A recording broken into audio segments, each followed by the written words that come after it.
नमस्कार, मैं हूं अतुल चौरसिया। आपका खर्चा, आपकी चर्चा, हफ्ता दर हफ्ता हम एक बार फिर से लेकर आए हैं न्यूज़ लॉन्ड्री का हिंदी पॉडकास्ट एनएल चर्चा। मेरे बगल में हृदय जोशी बैठे हैं एक हफ्ते के अंतराल के बाद। स्वागत है हृदय आपका। बहुत बहुत शुक्रिया आपका। तो इस हफ्ते जो बहुत सारी सुर्खियां हैं, मैंने कहा कि आप पढ़ लीजिए, शार्दुल नहीं है, वो जिम्मेदारी उठाने से आपने अपने को रोक लिया। मैं आपका लिखा हुआ पढ़ूं इस काबिल नहीं हूं अभी। तो मैंने कहा मैं आपका लिखा हुआ पढ़ूं इस काबिल नहीं हूं अभी। तो बहुत सारी चीज़ें हैं जिन पर हम बातचीत करेंगे। हमारे साथ हृदय के अलावा स्टूडियो में हमारी साथी मनीषा और आनंद वर्धन। आप दोनों का भी बहुत बहुत स्वागत। Thank you. थोड़ी देर में हमारे साथ सुप्रीम कोर्ट की सीनियर एडवोकेट हैं करुणा नंदी, वो भी जुड़ेंगी। और इस हफ्ते जो सबसे बड़ी खबर रही, जो कि दिल्ली हाई कोर्ट के जज यशवंत वर्मा के ऊपर जो लगे हैं भ्रष्टाचार के आरोप, उनके घर में जो कैश की बरामदगी की बात कथित तौर पर कही जा रही है, कि उसके बारे में थोड़ा हम बातचीत करेंगे, जानेंगे कि जो लीगल फ्रेटर्निटी है दिल्ली की, वो क्या सोचती है इसके बारे में। बहुत सारी तमाम तरह की कहानियां हैं, बहुत सारी जानकारियां हैं। जो अभी तक की अपडेट है वो मैं थोड़ा सा अगर बताना चाहूँ तो वो ये है कि यशवंत वर्मा को उनका जो पिछला हाई कोर्ट था, इलाहाबाद हाई कोर्ट, वहाँ पर वापस भेज दिया गया है, ट्रांसफ़र कर दिया गया है उनको। और साथ में एक 3 सदस्यों की कमेटी सुप्रीम कोर्ट ने बनाई है जो उनके जाँच करेगी इस पूरे मामले की।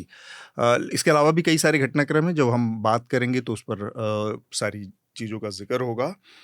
अ, ये हमारी लेकिन बातचीत का आज मुख्य बिंदु रहने वाला है। लेकिन सबसे पहले हम आपसे 1-2 ज़रूरी जानकारी, जो कि न्यूज़ लॉन्ड्री के हवाले से बहुत ज़रूरी है, अहम है। हमारा नया एनएल सेना प्रोजेक्ट है एक, जो कि पुलिस की जो ब्रुटैलिटी है, पुलिस की जो एट्रॉसिटी है, अलग-अलग रूपों में, अलग-अलग देश के हिस्सों में हमेशा थोड़े-थोड़े अंतराल पर सामने आती रहती है। इससे जुड़ा हमारा नया एनएल सेना प्रोजेक्ट है, जिसमें हम पूरे देश के अलग-अलग हिस्सों से ग्राउंड रिपोर्ट्स आप तक पहुँचाएँगे। इस एनएल सेना को आपकी मदद की ज़रूरत है, जल्दी से जल्दी इसको पूरा करें। ये न्यूज़ लॉन्ड्री और द न्यूज़ मिनट का साझा एनएल सेना प्रोजेक्ट है। इसके अलावा हवा का हक, हमारा जो कैंपेन जो साल भर तक जारी रहने वाला है, ये भी चल रहा है। इसको कैसे आपको जुड़ना है, हमने कई बार इस पर बातचीत की है। आप आरटीआई कर सकते हैं, आप अपने शहरों में जो भी एक्यूआई मॉनिटरिंग सेंटर है, पर्यावरण से जुड़े केंद्र हैं, उनसे आप जानकारी माँग सकते हैं। कैसे माँग सकते हैं आरटीआई के ज़रिए, ये इसका एक पूरा तरीका हमारी वेबसाइट पर मौजूद है। वहाँ पर जाकर आप आरटीआई के ज़रिए जानकारी ले सकते हैं। आपका जो हवा का हक कैंपेन अभी चल रहा है इसकी एक इम्पोर्टेंस है। अभी मेरे किसी दोस्त से बात हुई थी कि देखिए ये अभी तक लगातार चल रहा है, साल भर का कैंपेन है क्या? तो मैंने उन्हें बताया कि इम्पोर्टेंट इसलिए है हवा का एक कैंपेन साल भर चलाने के लिए, क्योंकि जब हवा की प्रॉब्लम शुरू होती है, प्रॉब्लम तो अभी भी है, पर जब क्रिटिकल बहुत बुरी हालत हो जाती है, उसके लिए ज़रूरी है कि पूरे साल कोशिश हो। सबसे बड़ी प्रॉब्लम फ्लॉ ये है कि हाँ। जिसमें मीडिया सबसे ज़्यादा ज़िम्मेदार है आवाज़ उठाने के मामले में। हालाँकि ये काम सरकार का है और अथॉरिटीज़ का है कि उनको झकझोरने वाली जो संस्थाएँ हैं, वो तब जो खड़ी होती हैं, उसके बाद चुप हो जब वो जाते हो हैं। जाती और हैं। तो बिल्कुल एक इसलिए इसको पैटर्न बन सपोर्ट गया है, दिवाली से शुरू होता है, फिर फार्म फायर्स तक रहता है, थोड़ा बहुत जनवरी तक लोग हल्ला मचाते हैं, फिर सब हाँ, भूल क्योंकि जाते हैं। जनवरी-फरवरी तक मेट्रोलॉजी सपोर्ट नहीं हाँ। करती है, उसके बाद थोड़ा गर्मी होती है। तो हालाँकि अभी भी बहुत धूल है एयर पे। धूल अभी भी है। हुँ। और एक चीज़ और साथ में हम बता दें कि ये पूरा जो कैंपेन है, ये सिर्फ़ दिल्ली सेंट्रिक कैंपेन नहीं है, क्योंकि हवा जो खराब है वो कमोबेश 2 टियर, 3 टियर हर शहर में ये अब स्थिति सामान्य होती जा रही है। इसलिए भी इस ओर सबका ध्यान जाना ज़रूरी है, ख़ासकर जो हमारे पॉलिसी मेकर्स हैं, उनका ध्यान खींचना बहुत ज़रूरी है इस मामले में। जैसे कि अभी दिल्ली में कलकत्ता से बेहतर हवा है, हाँ, पटना से बेहतर हवा है, हाँ। काफ़ी ऐसी हाँ, और जगहें फिर हैं। उसमें दिल्ली के भी अपने-अपने इलाकों को अगर आप देखेंगे अलग-अलग, उसमें भी तो बहुत जैसे जो बात इन्होंने पॉकेट्स में। पूरे देश की कही, उसमें एक लाइन सिर्फ़ मैं कहना चाहता हूँ, ये कि दुनिया के 50 सबसे प्रदूषित शहरों में, मैं एहतियात के साथ बोल रहा हूँ, 25 जो है वो हिंदुस्तान के हैं। हाँ। ज़्यादा ही होंगे, कम नहीं होंगे। जी, जी। और हमारा जो सब्सक्रिप्शन की दरें हैं, हम कई बार आपसे बातचीत कर चुके हैं इस मामले में। न्यूज़ लॉन्ड्री ने अपनी सब्सक्रिप्शन की दरों को कम कर दिया, खासकर चर्चा की जो कीमत है इस समय ₹99 में भी आप चर्चा को सब्सक्राइब कर सकते हैं। ये हमारे तमाम जो सब्सक्राइबर्स थे, हमारे जो श्रोता थे, उनसे बार-बार ये फीडबैक हमें आ रहा था कि कुछ कीमत कम होनी चाहिए, ताकि वो लोग भी हमारे शोज़ को, हमारे पॉडकास्ट को सुन सकें, जो लोग ज़्यादा कीमत नहीं दे सकते। तो आप ₹99 में भी इसको अब देख सकते हैं, सुन सकते हैं। इस हफ्ते की सुर्खियाँ जो हैं वो मैं जल्दी-जल्दी आप लोगों के सामने रखता हूँ, और उसके बाद हमारी जो बातचीत है 2 मुख्य मुद्दों के इर्द-गिर्द केंद्रित रहने वाली है। एक मैंने पहले बताया, दूसरा है जो महाराष्ट्र में कॉमेडियन कुणाल कामरा के साथ हुआ और उसके बाद वहाँ तोड़-फोड़ हुई, उसको लेकर भी कुछ बातचीत हम लोग करेंगे। जो एक बड़ी सूचना अभी आ रही है, वो है म्यांमार और थाईलैंड में तेज भूकंप के झटके आए हुँ। हैं। रिक्टर स्केल पर 7.7 बताई जा रही है इसकी तीव्रता। क्योंकि अभी बहुत ताज़ा-ताज़ा जानकारी आई है, कितना नुकसान हुआ है इस बारे में और डिटेल्स का इंतज़ार है हम लोगों को।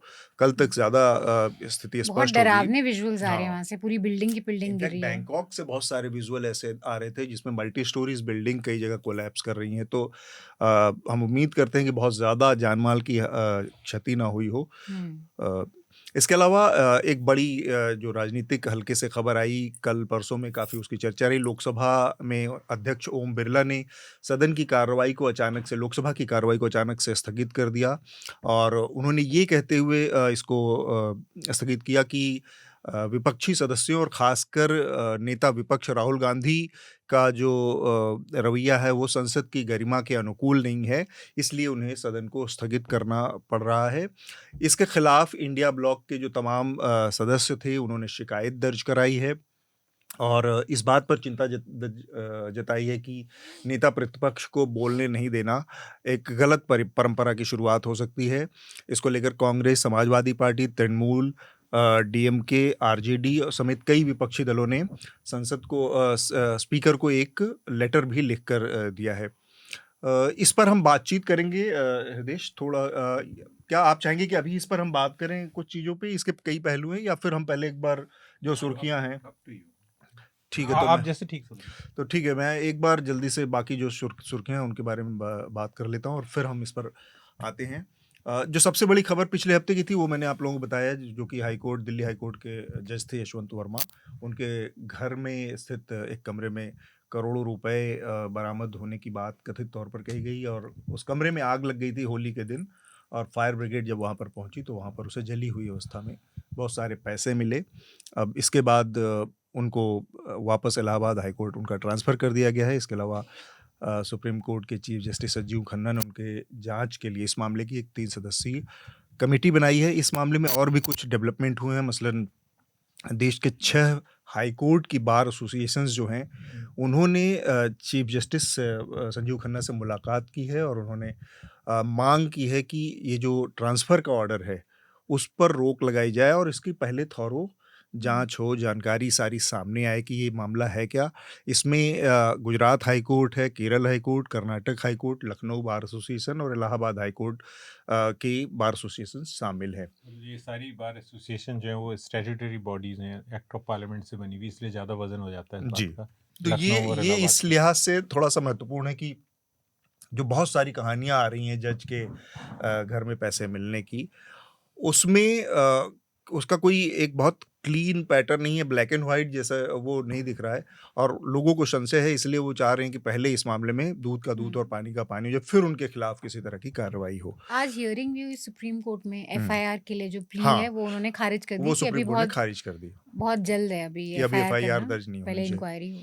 स्टैंड अप कॉमेडियन जो कुणाल कामरा के खिलाफ शिवसेना शिंदे ग्रुप का हमला था, वो लगातार उनका गुस्सा जारी है। आप लोगों को पता है कि पहले उनके वेन्यू में तोड़-फोड़ हुई, उनके खिलाफ केस दर्ज किया गया था और अब भाजपा के एक एमएलए हैं प्रवीण दारेकर, उन्होंने कुणाल कामरा और साथ में शिवसेना यूबीटी के जो प्रवक्ता सुषमा अंधारे हैं, इनके खिलाफ महाराष्ट्र के विधानसभा में एक विशेषाधिकार हनन का नोटिस दिया है। राहुल नार्वेकर जो कि विधानसभा के अध्यक्ष हैं, उन्हें अभी इस पर फैसला लेना बाकी है। सुप्रीम कोर्ट ने एक और अहम निर्णय दिया कल और उसमें उन्होंने इलाहाबाद हाई कोर्ट की उस टिप्पणी पर रोक लगा दिया है जिसमें किसी नाबालिग लड़की की छाती को दबाना या उसके पजामे का नाड़ा तोड़ना और इस एक्ट को बलात्कार के प्रयास नहीं मानने का निर्णय दिया था इलाहाबाद हाई कोर्ट ने के एक जज ने। तो सुप्रीम कोर्ट ने अब इस आदेश पर हाई कोर्ट की रोक लगा दी है और चिंता भी जताई है। उत्तर प्रदेश में कथित तौर पर बिना कानूनी प्रक्रिया के घरों पर बुलडोजर चलाने को लेकर भी सुप्रीम कोर्ट ने इस हफ्ते नाराजगी जताई। ये जो मामला था सोमवार को सुप्रीम कोर्ट ने कहा कि इस बात से वो परेशान है कि जिस तरह से उत्तर प्रदेश की सरकार नोटिस जारी करने के एक दिन के भीतर ध्वस्त कर देती है घरों को, वो बहुत चिंताजनक है और हमारी चेतना को बहुत झकझोरने वाला है।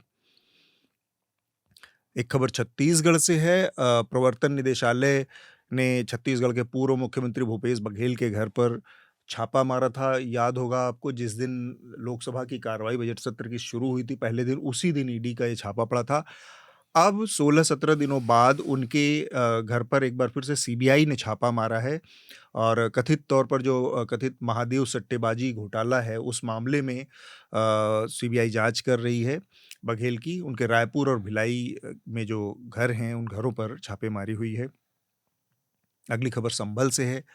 संभल की शाही जामा मस्जिद के अध्यक्ष ज़फ़र अली को वहाँ की डिस्ट्रिक्ट कोर्ट ने इंटरिम ज़मानत देने से मना कर दिया है।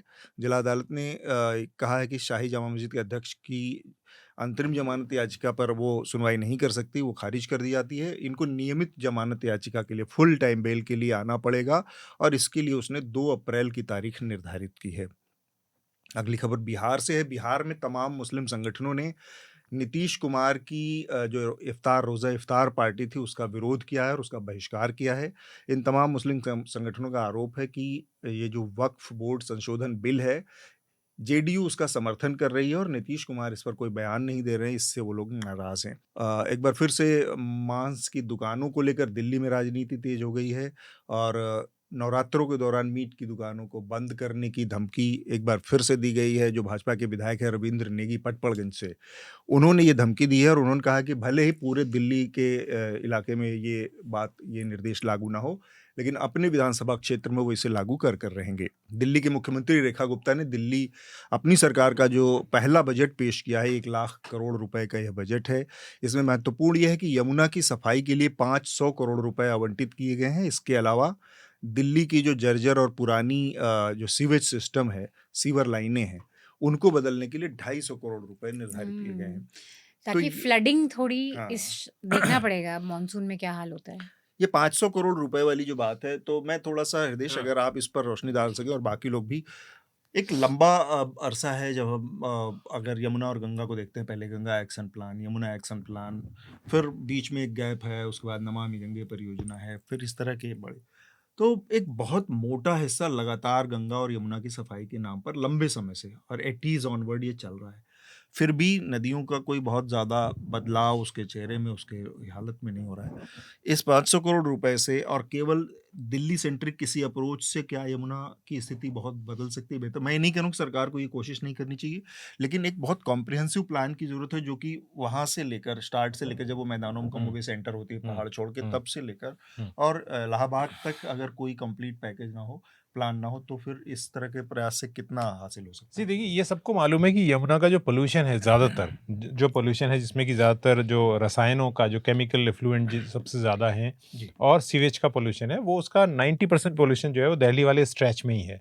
सो दिल्ली वाले स्ट्रेच को कंट्रोल करना और उसे साफ करना बहुत ज़रूरी है। Important। लेकिन यमुना की लाइफ और यमुना का पोल्यूशन जो दिल्ली में दिखाई देता है, ये 2 अलग-अलग सवाल हैं। जी। यमुना की लाइफ तो उसके ओरिजिन जो यमुनोत्री के बाद डाक पत्थर में जब यमुना पहुंचती है तो वहीं खत्म हो जाती है, क्योंकि सारी की सारी नदी को पकड़ के आप एक नहर में, कैनाल में डाल देते हैं और वो फिर हाइड्रो पावर के लिए और पीने के लिए इस्तेमाल होता है, तो रिवराइन लाइफ खत्म हो जाती है जी। पूरी तरह से। और यमुना कई बार आपको बिल्कुल सूखी दिखाई देगी, उसमें कुछ पानी नहीं है। अभी तो और ऊपर उन्होंने वहां पर उस जगह पे डैम बनाने, यमुनोत्री के कुछ नीचे नए डैम्स बनाने का काम भी चल रहा है, तो ये और बुरी खबर है। लेकिन दिल्ली में अगर वापस लौटते हैं तो दिल्ली में 2 तरह के खतरे हैं। पहले तो ये, दिल्ली में जितने स्टॉर्म वाटर ड्रेन होते थे, यानी बरसाती परनाले जो आते हैं, उन सबको ढक दिया गया है, कहीं सड़क चौड़ी करने के नाम पर, कहीं पर कुछ और कहीं पर पार्क बनाने के नाम पर, जो कि किसी भी वाटर बॉडी को ढकना सबसे गलत चीज़ है किसी भी प्रक्रिया में। तो ये कहा जाता है नहीं ये गंदगी है और इसको ढक दे, जबकि वही पानी यमुना को फीड भी करते थे और यमुना को एक इकोलॉजिकल फ्लो भी देते थे।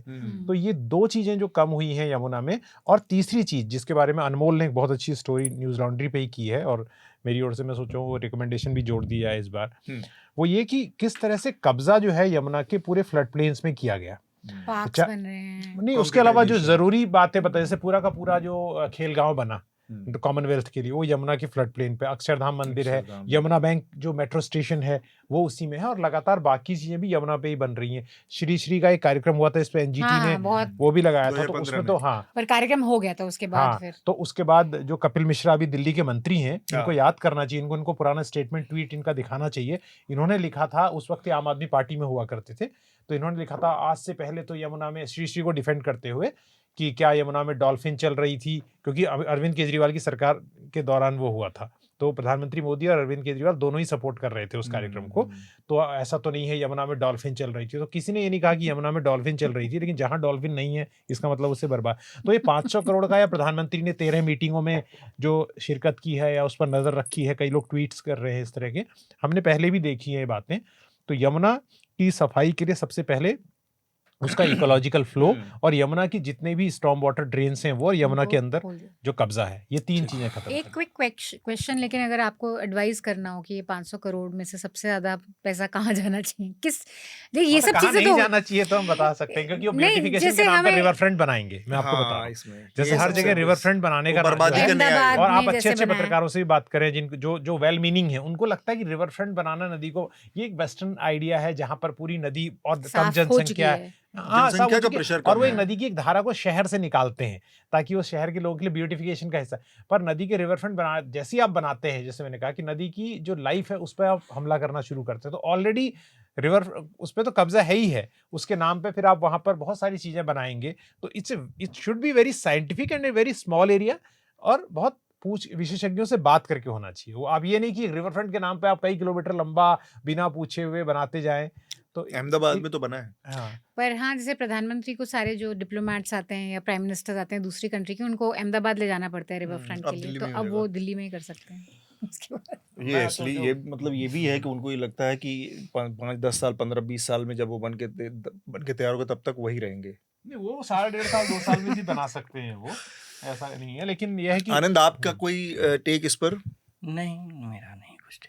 नदी रहे चाहे जाए, मुझे क्या फर्क पड़ता है टेक। नहीं, मेरा मानना है कि जो नीति निर्धारण होगा उसमें कई चुनौतियों जिनकी उनका अभी उल्लेख हुआ, उनका जो है एक संज्ञान लिया ही जाएगा। ध्यान रखा ऐसा जाएगा। तो नहीं होगा कि वो जो है पूरी तरह से वैक्यूम में वो नीति निर्धारण होगा। तो देखते हैं। चलिए, just to add one point, जैसे हम पोल्यूशन की बात कर रहे थे कि दिवाली के वक्त हम बात करना शुरू करते हैं, वैसे यमुना की बात हम छठ पूजा के आसपास करने लगते हैं, जब वो इमेजेस Ritual हो आने गया है। लगती हैं फोम के साथ, लोग पूजा कर रहे हैं। एक चीज और हुआ है दिलचस्प, पता नहीं अब ये लागू कितना होगा। क्योंकि ये यमुना में कार्यक्रम शुरू हो रहा है, तो मैं बताना चाहता हूँ कि इसलिए भी क्योंकि उन्होंने बहुत सारे पत्रकारों को और जानकारों को बहुत समझ दी है। डॉक्टर मनोज मिश्रा जीवित नहीं है, उन्होंने लंबी लड़ाई लड़ी कोर्ट से लेके, जी। और he was a retired forester. तो उनका एक बात ये हमेशा कहते, बाकी बातों के अलावा, बाकी नुएंसेस के अलावा, उन्होंने ये बात जरूर समझा कि पहली मोटी चीज जो है, किसी नदी को जिंदा रखने के लिए उसका फ्लो चाहिए। तो आपने जो बात कही ना कि हम केवल दिवाली के दौरान करते हैं, आप कभी देखिएगा अगस्त के दौरान यमुना में लाइफ कितना लौट आती है, only because they are compelled to leave water in Yamuna, because they are so flooded their dam. तो ये है, तो वो एक छोटी सी चीज। और यमुना एक ऐसी नदी है जो जहां मिलती है उसकी सहायक नदी उससे बड़ी होती है, चाहे वो टॉन्स हो चाहे या टॉन्स हो या चाहे चंबल हो। हो। चंबल उससे बड़ी है जहाँ चंबल से मिलती है, टॉन्स उससे बड़ी है जहाँ। छठ के विषय में मैं बता दूं जी।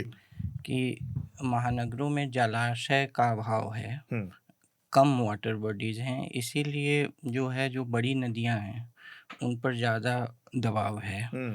आप जिस क्षेत्र का यह पर्व है उधर जाइएगा तो लोगों ने जो बहुत छोटे छोटे पोखर हैं, जो तालाब हैं, उसमें वही भी होता ये है। करते हैं। जरूरी नहीं है, गंगा के पास करना एक अलग बात है, माना जाता है, लेकिन लेकिन गांव-गांव में पोखरों में नहीं और होता है। पोखरों क्या, लोगों ने तो जो है अपने घर के छत पे जो है हौद बना रखे हैं, उसमें भी छठ हो जाता है। घर के कंपाउंड में ही कुछ बना लिया, उसमें भी हो जाता है। अभी महानगरों में कई मोहल्लों में मैंने देखा कि एक ट्यूब है, रबर का ट्यूब बड़ा सा ट्यूब से है, आ रहे हैं। और वो एक तरह का आर्टिफिशियल स्विमिंग पूल टाइप का बना देते हैं। और स्विमिंग पूल में भी अब बुकिंग होने लगी है। तो ऐसा नहीं है, लेकिन ये है कि जो महानगर है उसमें जलाशय कम है, तालाब कम है। बहुत बहुत स्वागत है आपका एनएल चर्चा में। हमारे साथ करुणा नंदी जी भी जुड़ गई हैं, और हम अपनी बातचीत जो कर रहे थे वो यमुना के इर्द गिर्द वो बातचीत थी। बस एक चीज़ जो हृदय आप कह रहे थे उसमें एक लाइन मुझे बस जोड़ना था। आपने मनोज मिश्रा का जिक्र किया।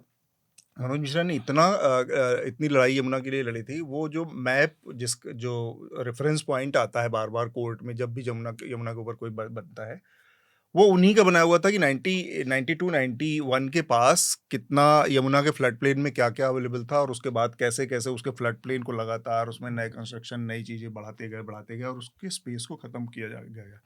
तो वो उनका काम का एक वो है रेफरेंस में कि वो हमेशा उसी का जिक्र होता है लीगल उसमें। और वो बात जो आनंद कह रहे थे, उससे ही क्लोज करते हैं, काफ़ी बात हम कर चुके हैं कि जलाशयों वाली बात बिल्कुल सही उन्होंने कही। जलाशय शहरों में कम है, इसलिए नदियों पर दबाव है, लेकिन ये भी सच है कि जलाशयों से भरा हुआ शहर दिल्ली हुआ करता था। और मनोज मिश्रा ने कहा दिल्ली की जियोलॉजी ऐसी है कि वहाँ कभी फ्लड होना नहीं चाहिए, राइट? फिर भी आज दिल्ली में फ्लडिंग होती है। It means we have done seriously something very, बहुत बुरा, हमने कुछ बहुत सीरियसली रॉन्ग किया है। और गार्बेज जो है पूरा उन जगहों पे डंप किए गए हैं जो कभी जलाशय होते थे, इस वजह से अर्बन फ्लडिंग भी होती है। तो this is also true.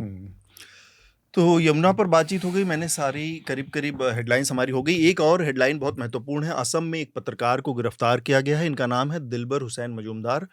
Majumdar Assam की एक कोऑपरेटिव बैंक है, असम कोऑपरेटिव अपेक्स बैंक। इसके खिलाफ एक विरोध प्रदर्शन चल रहा था, उसको कवर करने के लिए गए हुए थे और वहाँ से लौटने के बाद उनको गिरफ्तार किया गया है। मज़े की बात जो ये है इसमें इम्पोर्टेंट वो ये कि ये जो असम कोऑपरेटिव अपेक्स बैंक है, इसके डायरेक्टर्स में शामिल हैं असम के मुख्यमंत्री हिमंता बिस्व शर्मा।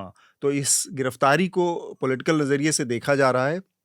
इसमें और ज़्यादा जानकारी हम आपको देंगे न्यूज़ लॉन्ड्री पर रिपोर्ट्स के ज़रिए, और उसके और परतों को आपके सामने लाएंगे।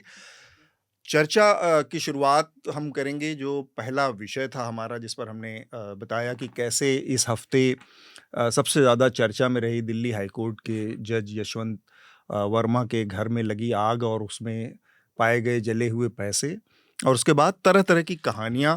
तो स्टूडियो में मेरे साथ हमारे तीनों साथी मौजूद हैं, इनसे आपका परिचय हो गया। करुणा जी हमारे साथ जुड़ी हुई हैं। करुणा जी, सबसे पहले मैं थोड़ा सा इसी विषय पर बात करना चाह रहा हूँ कि आप लोग सुप्रीम कोर्ट में की वरिष्ठ एडवोकेट हैं, देख रही हैं इस पूरे मसले को। लीगल फ्रेटर्निटी में किस तरह की बातचीत चल रही है, किस तरह की कहानियाँ, क्योंकि हम लगातार यहाँ से बैठकर अलग अलग थियरी सुन पा रहे हैं, और कुछ चीज़ें जो इस मामले में हुई हैं जो हम अपने दर्शकों और श्रोताओं को बता दें कि सुप्रीम कोर्ट के चीफ जस्टिस संजीव खन्ना ने इस पर एक जांच कमेटी बनाई है, और वो एक सही दिशा में कदम है। इसके अलावा उनके ट्रांसफ़र का आदेश आया है। इसको लेकर अब कई तरह के कॉन्फ्लिक्टिंग विचार आ रहे हैं, कई बार एसोसिएशंस का विरोध कर रही हैं। तो ये जो चीज़ है, इसके अलावा सुप्रीम कोर्ट ने आज उनके खिलाफ एफआईआर दर्ज करने की याचिका को भी खारिज किया है। तो थोड़ा-सा अगर हमें आप पूरा एक इसकी ओवरऑल तस्वीर दे पाएँ इस पूरे मसले की, तो हमें बातचीत को भी समझने में आसानी होगी, और साथ में जो हम लोग स्टूडियो में हैं उनके पास भी कुछ सवाल होंगे आपसे, तो वो पूछ पाएँगे। जी, अतुल जी, मुझे यहाँ इनवाइट करने के लिए बहुत-बहुत धन्यवाद।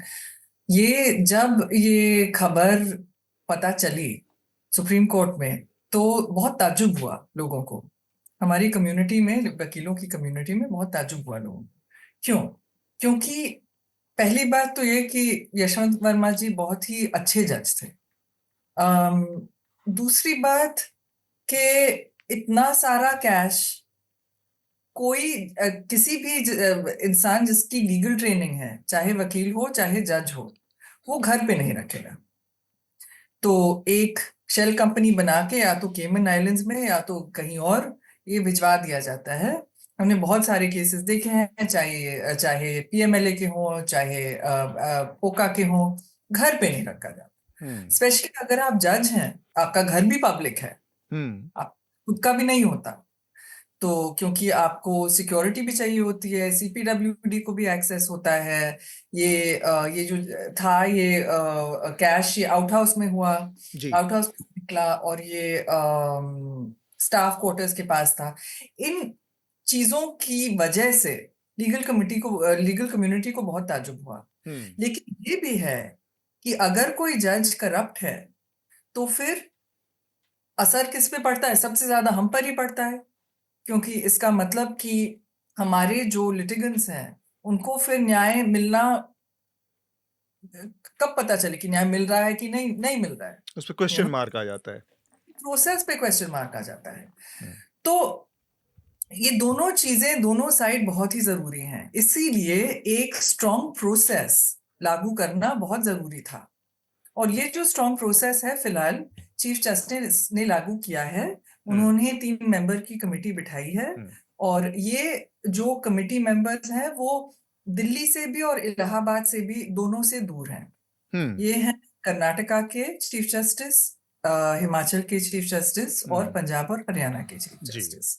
तो अब जब ये इंक्वायरी कमेटी की रिपोर्ट निकलेगी तब चीफ जस्टिस के हाथ में कौन से अस्त्र हैं। पहला या तो इम्पीचमेंट का प्रोसेस लागू करने का रिकमेंडेशन दे सकते हैं, या तो पहली बात तो ये है कि वो रेकमेंड कर सकते हैं कि जज रिजाइन कर ले। अगर जज ने नहीं रिजाइन किया तो इम्पीचमेंट का प्रोसेस लागू हो सकता है, लेकिन अभी तक कोई इम्पीच हुआ नहीं है। 4 जनों का इम्पीचमेंट प्रोसेस शुरू हुआ था और फिर वो सक्सीड नहीं हो पाया। ये बहुत ही मुश्किल प्रोसेस है, लेकिन चीफ जस्टिस एफआईआर दर्ज करने का भी परमिशन दे सकते हैं। ठीक बात। मनीषा, कुछ तो हाँ वही करना जो बोल रही हैं, वही कुछ चीज़ें जो हैं वो रिपोर्ट्स पढ़ के हमें भी बहुत ऑड लगी। जैसे कि जो उन्होंने कहा स्टोर रूम में कैश रखा गया है, और ये स्टोर रूम जो है, ये जो गार्ड रूम है उसके पास है, ये खुला रहता है, ये पीडब्ल्यूडी के लोग हैं, इनको भी एक्सेस रहता है इसका, और कोई इतनी बड़ी रकम एक स्टोर रूम में क्यों रखे। दूसरी चीज़ है जो इस केस में आई है कि जो पहला कॉल पुलिस को गया वो उनके ही प्राइवेट सेक्रेटरी ने किया। तो अगर पता है कि यहाँ पे कैश है और आग लगी है, या तो आग इतनी ज़्यादा बेकाबू हो गई थी कि बुलाना ही पड़ा, पर फिर भी खुद से पुलिस को कॉल करना ये भी एक अजीब चीज़ है। और दूसरा जो मीडिया में एकदम से हमने पहली बार जब पढ़ा, जो चर्चाएं चल रही थी वो 50 करोड़ के रकम की हुई। अब पता चल रहा है कि ऐसा 50 करोड़ की रकम नहीं थी। इकोनॉमिक टाइम्स ने शायद एक रिपोर्ट करी है जिसमें 15 के आसपास उन्होंने बोला है, लेकिन बर्न्ट कैश अगर है उसको गिनना भी थोड़ा मुश्किल है। बिल्कुल। तो ये सब चीज़ें हैं जो केस के बारे में अजीब है। हालांकि मुझे ये भी लगता है कि क्योंकि कुछ चीज़ें ऐड नहीं हो रही, इसका मतलब ये भी नहीं है कि कॉन्स्पिरेसी है, क्योंकि काफ़ी क्राइम केसेस में बहुत सारे अगर हम देखते रहें छोटी छोटी चीज़ें तो बहुत सारी चीज़ें ऐड नहीं होती हैं। लेकिन अगर मैं हमेशा मानती हूँ कि अगर हमें थोड़ा समझना हो कि इसके बारे में गवर्नमेंट का क्या सोचना है, या कुछ चल रहा है तो कॉन्स्पिरेसीज कौन फैला रहा है, मुझे लगता है टीवी न्यूज़ देख के एक अनुमान हम थोड़ा लगा सकते हैं, क्योंकि कुछ चैनल्स जो बहुत क्लोज हैं बीजेपी के, जो उनका एजेंडा चलाते हैं, उसमें क्या चल रहा है इसको लेके। तो मुझे काफ़ी ताज्जुब हुआ, क्योंकि थियरीज वहाँ से आती है, या रुख किसी चीज़ का कहाँ पे जा रहा है वो इन चैनल से पता चलता है। तो मुझे काफ़ी ताज्जुब था कि कुणाल कामरा का केस जब हुआ, ये एक चीज़ है जिस पे सब कूद पड़ते हैं, 4-4 5-5 घंटे की डिबेट्स, काफ़ी कम डिबेट्स इस पे हुई, फोकस लोगों का जज पे ही था, और इस पे था कि जुडिशल जो हमारा सिस्टम है करप्ट है, और इस करप्शन के बारे में कोई सवाल क्यों नहीं पूछ सकते हैं। Corruption in judiciary is not new, we know of many cases, ये एक प्रॉब्लम है, और ऐसा भी ये सेंटिमेंट काफ़ी कॉमन भी है लोगों में कि ये लोग हमसे ऊपर हैं। किसी आम आदमी के पास कैश मिले तो चाहे वो गिल्टी हो ना हो, उसको पुलिस थाने जाना ही पड़ेगा, लेकिन एक प्रोटेक्शन है फॉर जुडिशरी, तो ये एक नेचुरल सेंटिमेंट तो पब्लिक में है ही। लेकिन जिस तरह से इस पूरे केस को यूज़ किया गया है फिर बात करने की कि अपॉइंटमेंट्स क्यों नहीं हो रहे, और ये लोग क्या सबसे ऊपर हैं, इनसे कोई सवाल नहीं पूछ सकता, पॉलिटिशियन से पूछ सकते हैं, किसी से भी पूछ सकते हैं। तो ये मुझे लगता है इससे थोड़ा तो लगता है कि कुछ ना कुछ मैं आनंद और स्ट्रेट नहीं है स्टोरी। आनंद और हृदेश का शुरुआती कमेंट इस पर लेना चाहता हूँ। एक तो ये बात सच है कि जुडिशरी में करप्शन की बात हमेशा ही आती रहती है, खासकर लोअर जुडिशरी तो बहुत ही ज़्यादा, वहाँ तो खुलेआम ब्लेटेंटली आप देख सकते हैं, मतलब आंखों के सामने बहुत सारी चीज़ें होती हैं।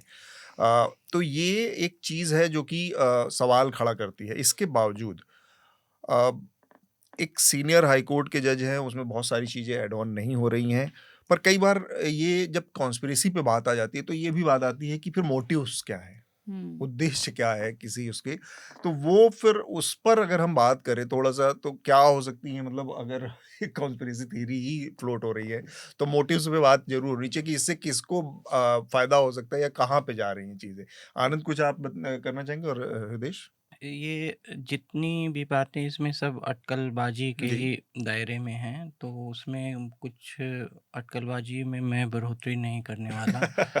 तो और दूसरी बात है कि संभावनाएं बहुत हैं, लेकिन संभावनाओं से कोई निष्कर्ष तक तो नहीं पहुंचा जा सकता। और जो विचित्रता जो एक जो क्रिमिनल कंडक्ट है उसमें जो एक विचित्रता का भी एलिमेंट होता है, तो वो कई बार संभावनाओं से ज़्यादा भारी पड़ता है।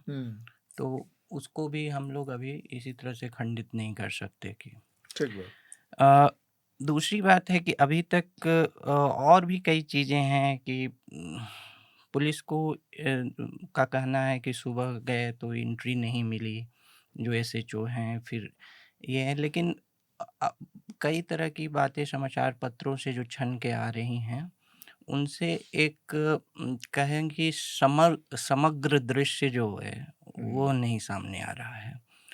तो अब इसके जो अब कहिए कि परिणाम एक तरह से ऐसे देखें या उसके जो आगे का जो कार्रवाई जो मुख्य न्यायाधीश ने किया, अब उसमें 2 बातें हैं। एक तो है कि उसका एक वैधानिक चुनौती उसको सुप्रीम कोर्ट में ही दी गई, उच्च न्यायालय में। एक तो अभी सुना जैसे हम लोगों ने कि एफआईआर का करने वाला जो कि उस मामले को शायद खारिज कर दिया गया है आज, तो तत्काल में। लेकिन जो केरल से आते हैं, एक वरिष्ठ वकील हैं, उन्होंने एक पिटीशन डाला था, उसमें 2 मुख्य बातें लिखी थी कि 1991 में Veer Swami versus union of India case में, यह जो केस लॉ के तरह प्रेसिडेंट जिसको माना गया कि सुप्रीम कोर्ट की ये रूलिंग थी कि जो पद पे आसीन हैं अभी, या सिटिंग जो हाई कोर्ट के जज हैं, उच्च न्यायालय के या सर्वोच्च न्यायालय के, सुप्रीम कोर्ट के, उन पर कोई भी प्रोसीडिंग होने के पहले जो है मुख्य न्यायाधीश का परमिशन लेना होगा, सीजेआई का। तो उन्होंने कहा है, जो पिटीशन में अपने कहा कि यह जो रूलिंग है उसका एक अभी मतलब निकल जाता है कि उन पे एफआईआर नहीं होगा, तो एक ये विशिष्ट वर्ग आप बना रहे हैं कि जो ऑर्डिनरी पेनल लॉज हैं उससे इम्यून कर रहे हैं, उससे मतलब ऑर्डिनरी लॉ ऑफ पेनल जो लॉज हैं उससे आप एक जज के क्लास को इम्यून कर रहे हैं। तो दूसरी बात उन्होंने जो कही कि आपने जो ये कमेटी बनाई है, वो कमेटी आपने किस संवैधानिक प्रावधान से बनाई है या फिर संसद के किस कानून से बनाई है। उन्होंने ये सीजेआई की कमेटी को भी चैलेंज किया है कि पुलिस इसकी इन्वेस्टिगेशन क्यों ना करे, ये कमेटी क्यों करे। तो 2 मुख्य हैं। एक अभी जैसे पता चला कि एफआईआर वाला जो कि 154 सीआरपीसी में जो के तहत कि क्यों रिकॉर्ड जो नहीं किया जाए स्टेटमेंट वगैरह, उसको, और अगर मैंने देखा नहीं है लेकिन बताया गया कि वो खारिज है। तो दूसरे पर क्या कहा गया है कमेटी वाले पे, वो मुझे नहीं पता अभी। चलिए, तो उस पर हम लोग देखेंगे कि क्या जानकारी, लीगल स्थिति क्या है इसकी। जो मैं मोटिव की बात कर रहा था, करुणा के पास वापस जाते हैं।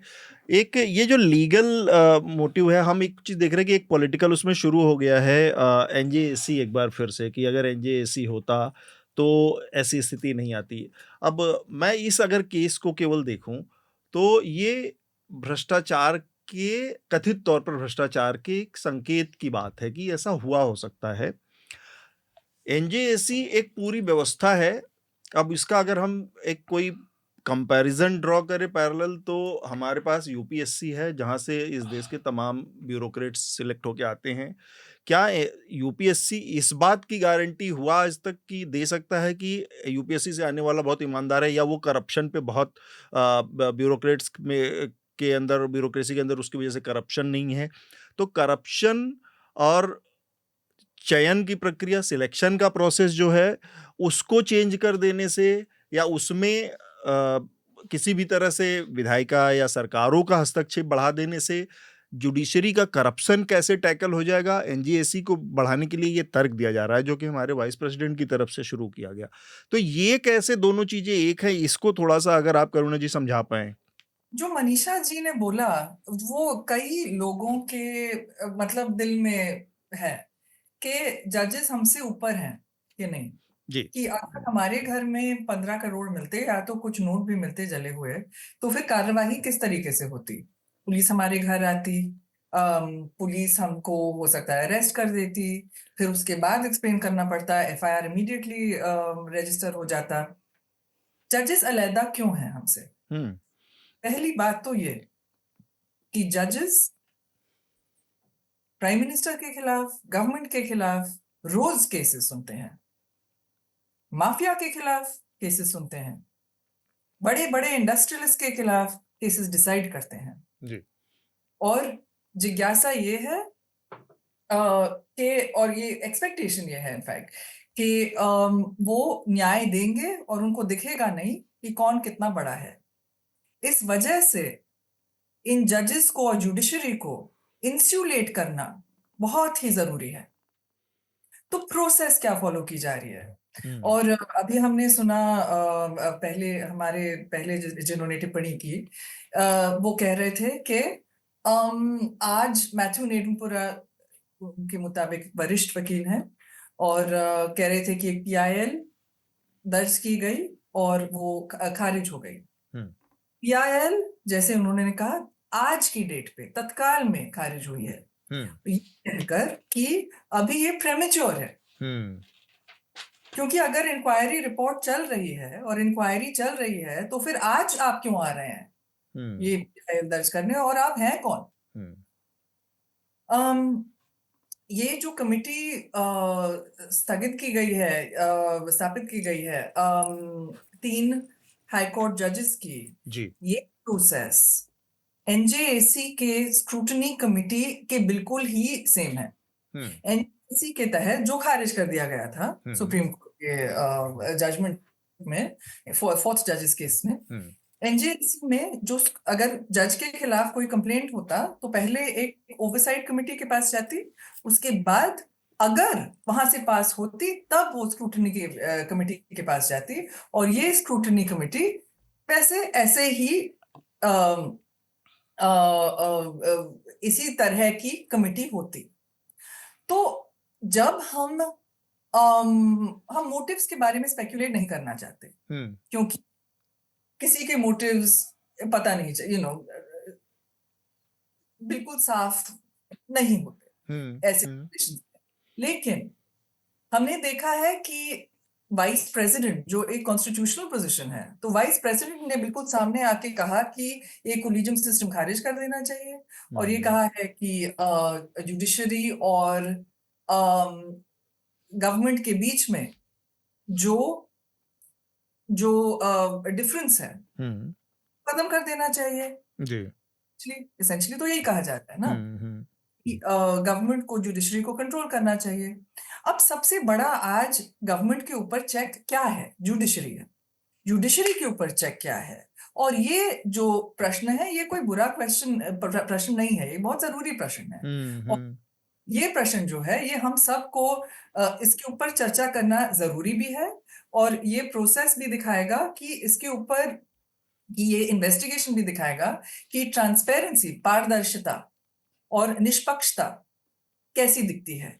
तो पहली बार ये इंक्वायरी कमिटीज पब्लिक की गई हैं, वीडियो पब्लिक किया गया है।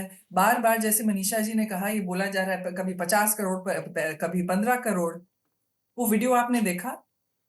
दिख रहे थे कितने नोट थे? दूसरे से 15 करोड़ नहीं हो सकता था वो। तो फिर ये नंबर कहाँ से आ रहा है? और दिल्ली के फायर चीफ अपने टेस्टिमनी से मुकर क्यों रहे हैं? ये सभी क्वेश्चंस हमें पूछना, ये भी क्वेश्चंस पूछना जरूरी है। अभी प्रश्न ज्यादा है, उत्तर कम है। मैं इस बात को थोड़ा आगे बढ़ाना चाहता हूँ। पहली तो ये कि जब एनजेएसी की बात चल रही है, मैं एज ए रिपोर्टर ही बताऊंगा, जो उस दौरान हमने देखा है, जिस दौरान एनजेएसी की बात बहुत गर्म हुई थी, और ये 2000 का जो पहला दशक है उसके एंड से शुरू होते हुए जो यूपीए 2 गवर्नमेंट बनी, और 2015 में जब नरेंद्र मोदी की सरकार आई, तब ये एक्ट पार्लियामेंट में लाया गया। और उस वक्त इस एक्ट को पास करने के लिए ओवरवेलमिंग जो पॉलिटिकल पार्टीज के बीच में कंसेंसस था। केवल एक पार्टी ने जो है एब्सटेन किया था वोटिंग में, और राम जेठमलानी का जो था वो वोट था जो इसके खिलाफ था। उसके अलावा इसको इवन कम्युनिस्ट पार्टी, जो उस वक्त बहुत अच्छी पोजीशन में थी आज के मुकाबले, उन्होंने बिल्कुल इसके लिए कैंपेन चलाया हुआ था कि एनजेएसी तो होना ही चाहिए, जजों पे नकेल होनी चाहिए। और इत्तेफाकन उसी समय जस्टिस सौमित्र सेन का, जिसका करुणानंदी जिक्र कर रही थी, जस्टिस सौमित्र सेन का इम्पीचमेंट हुआ था जो कंप्लीट नहीं हो पाया। उन्होंने सही कहा, कम से कम 2 इम्पीचमेंट तुम्हें पता ही है मुझे, जो जस्टिस रामास्वामी का और जस्टिस सौमित्र सेन का, जो इम्पीचमेंट एक तो बहुत लंबी प्रोसेस है और दूसरी वो कभी भी कंप्लीट नहीं हो पाई। आज तक इम्पीचमेंट के थ्रू किसी भी जज को अभी तक हटाया नहीं जा सका, राइट। तो ये और अगर एक पार्लियामेंट के कंप्लीट रहते अगर इम्पीचमेंट ना हो तो फिर वो इम्पीचमेंट की प्रोसेस ऐसी है कि वो दोबारा शुरू करनी पड़ती है। अगर बीच में लोकसभा चुनाव हो जाए तो इम्पीचमेंट की प्रोसेस दोबारा शुरू होती है। तो इसलिए एनजेएसी को लेके बड़ा एक सहमति थी और एनजेएसी लाया गया था। लेकिन इस बार एनजेएसी जब दोबारा लाने की बात हुई और धनखड़ साहब, जिनकी जो हमेशा विवादों में रहते हैं अपने बयानों से और सरकार के प्रति पक्षधरता के आरोप उन पर जिस तरह से लगते हैं, उन्होंने जब एनजेएसी की बात को दोबारा से जिंदा किया तो पॉलिटिकल पार्टीज को ऐसा लग रहा है कि उनके कंधे पर बंदूक रख के सरकार चलाना चाहती है और इस बिल को लाकर वो कंट्रोल करना चाहती है, क्योंकि अभी और 2015 में स्थितियां बहुत बदल गई हैं। अभी पॉलिटिकल पार्टीज को लगता है कि सारा का सारा जो कंट्रोल है वो इंस्टीट्यूशंस का वो सरकार अपने लेना चाहती है। इलेक्शन कमीशन की जो इलेक्शन कमिश्नर को चुनने की जो बॉडी थी, उसमें से जिस तरह से सीजीआई को हटाया गया और उसे एक तरह से डाइल्यूट कर दिया गया, वो है। और इसमें भी जो 6 लोग हैं, तो अब विपक्ष ने क्या किया है इस दौरान, विपक्ष ने अपनी बात कही। उन्होंने कहा कि ठीक है, ये पॉलिटिक्स कर रहे हैं तो हम इस पॉलिटिक्स का जवाब अपनी पॉलिटिक्स से देते हैं। उन्होंने कहा कि जो कोर्ट ने 2015 में डिसमिस करते हुए जो बातें कही थी कि एनजेएसी में क्या प्रॉब्लम है और वो किस तरह से एक मुश्किल स्थिति पैदा कर सकती है, उसको आप कैसे एड्रेस कर रहे हैं। क्योंकि कोर्ट ने उस वक्त कहा था कि हमको ये समझना पड़ेगा कि जो कमेटी है एनजेएसी की जो रिप्लेस करेगी कोलिजियम को, उसमें लॉ मिनिस्टर के अलावा चीफ जस्टिस ऑफ इंडिया और 2 जजों के अलावा 2 एमिनेंट पर्सन है, जिसको प्राइम मिनिस्टर और एलओपी की सदस्यता वाली एक कमेटी जो है और सीजीआई जिसमें होंगे वो तय करेगी। तो वो 2 जो सदस्य हैं वो किसी भी समय स्केल को, अगर वो सरकार की पक्षधरता वाले हैं तो या तो वो उसके पक्ष में हो जाएगा, सरकार के पक्ष में, या वो बराबरी पे आ जाएगा, टाई हो जाएगा। तो उस वक्त भी क्या सीजीआई के पास फाइनल वोट कास्ट करने की स्थिति है? तो इन चीजों को पढ़ने से, इन चीजों को जानने से, और ये सारी चीजों पर उस वक्त काफी बहस हुई थी उस वक्त भी, तो जानने से पता चलता है कि इस वक्त की जो लड़ाई है अब वो इतना overwhelming support across the political spectrum नहीं होगा, क्योंकि विपक्ष को ऐसा लग रहा है कि ठीक है, अभी ऐसी स्थिति बनी हुई है, इसका इस्तेमाल करे सरकार और जुडिशरी को कब्जे में करने के लिए, मतलब ये आरोप के तौर पर मैं कह रहा हूं, तो ये अपना कदम उठा ले। तो ये पॉलिटिक्स इस डायरेक्शन में जा रही है इस समय। मनीषा जी, बोल दिया मैंने जो बोलना था, nothing more to add. Anand ji. नहीं, एनजेएसी पर आपसे मैं जानना चाहता हूँ कि क्या बार बार ये बात होती है, हर चीज का उपाय नेता बताते हैं, नेताओं ने अपने अंदर इतने सारे, या जहाँ पर भी जो उनके डायरेक्ट कंट्रोल में है वहाँ करप्शन का कोई इलाज, किसी चीज में कोई पुख्ता सॉलिड मैकेनिज्म नहीं दे पाए हैं, और जुडिशरी को काबू करना है, जो कि करुणा जी बता रही थी कि अकेली चीज़ है जो कि सरकार के ऊपर चेक कर सकती है, उसको काबू में करने के लिए ये इतने सारे हथकंडे और इतने सारे तर्क आते हैं। तो मैं समझना चाहता हूँ कि क्या एनजेएसी सिर्फ एक पॉलिटिकल टूल है या वास्तव में ये किसी तरह से कोई अच्छी दिशा में कोई कदम हो सकता है? ये जुडिशरी का रिफॉर्म एक बड़ा मसला है, जैसे इस देश में बहुत सारे विभागों में, बहुत सारे तबकों में भी रिफॉर्म एक मसला है। नहीं, जुडिशियल अपॉइंटमेंट के अलग-अलग प्रणाली, अलग विश्व में अलग-अलग तरह के हैं, जिसमें कहीं एग्जीक्यूटिव का हस्तक्षेप है, कहीं नहीं है। जैसे अमेरिकी व्यवस्था में हस्तक्षेप है, बहुत सारी व्यवस्थाओं में नहीं है। तो और जो सेपरेशन ऑफ पावर्स या चेक्स एंड बैलेंसेस का जो मूलभूत सिद्धांत है कॉन्स्टिट्यूशनल स्कीम में, उसके तहत तो आप बहुत सारी बातें कह सकते हैं बहुत सारी संस्थाओं के लिए कि उसकी संरचना जो है दूसरी तरह से होनी चाहिए। लेकिन इसमें एक व्यवहारिक बात मैं बता दूं कि जो शक्ति जिस संस्था के पास आ गई है उसको वो आसानी से नहीं जाने देगा।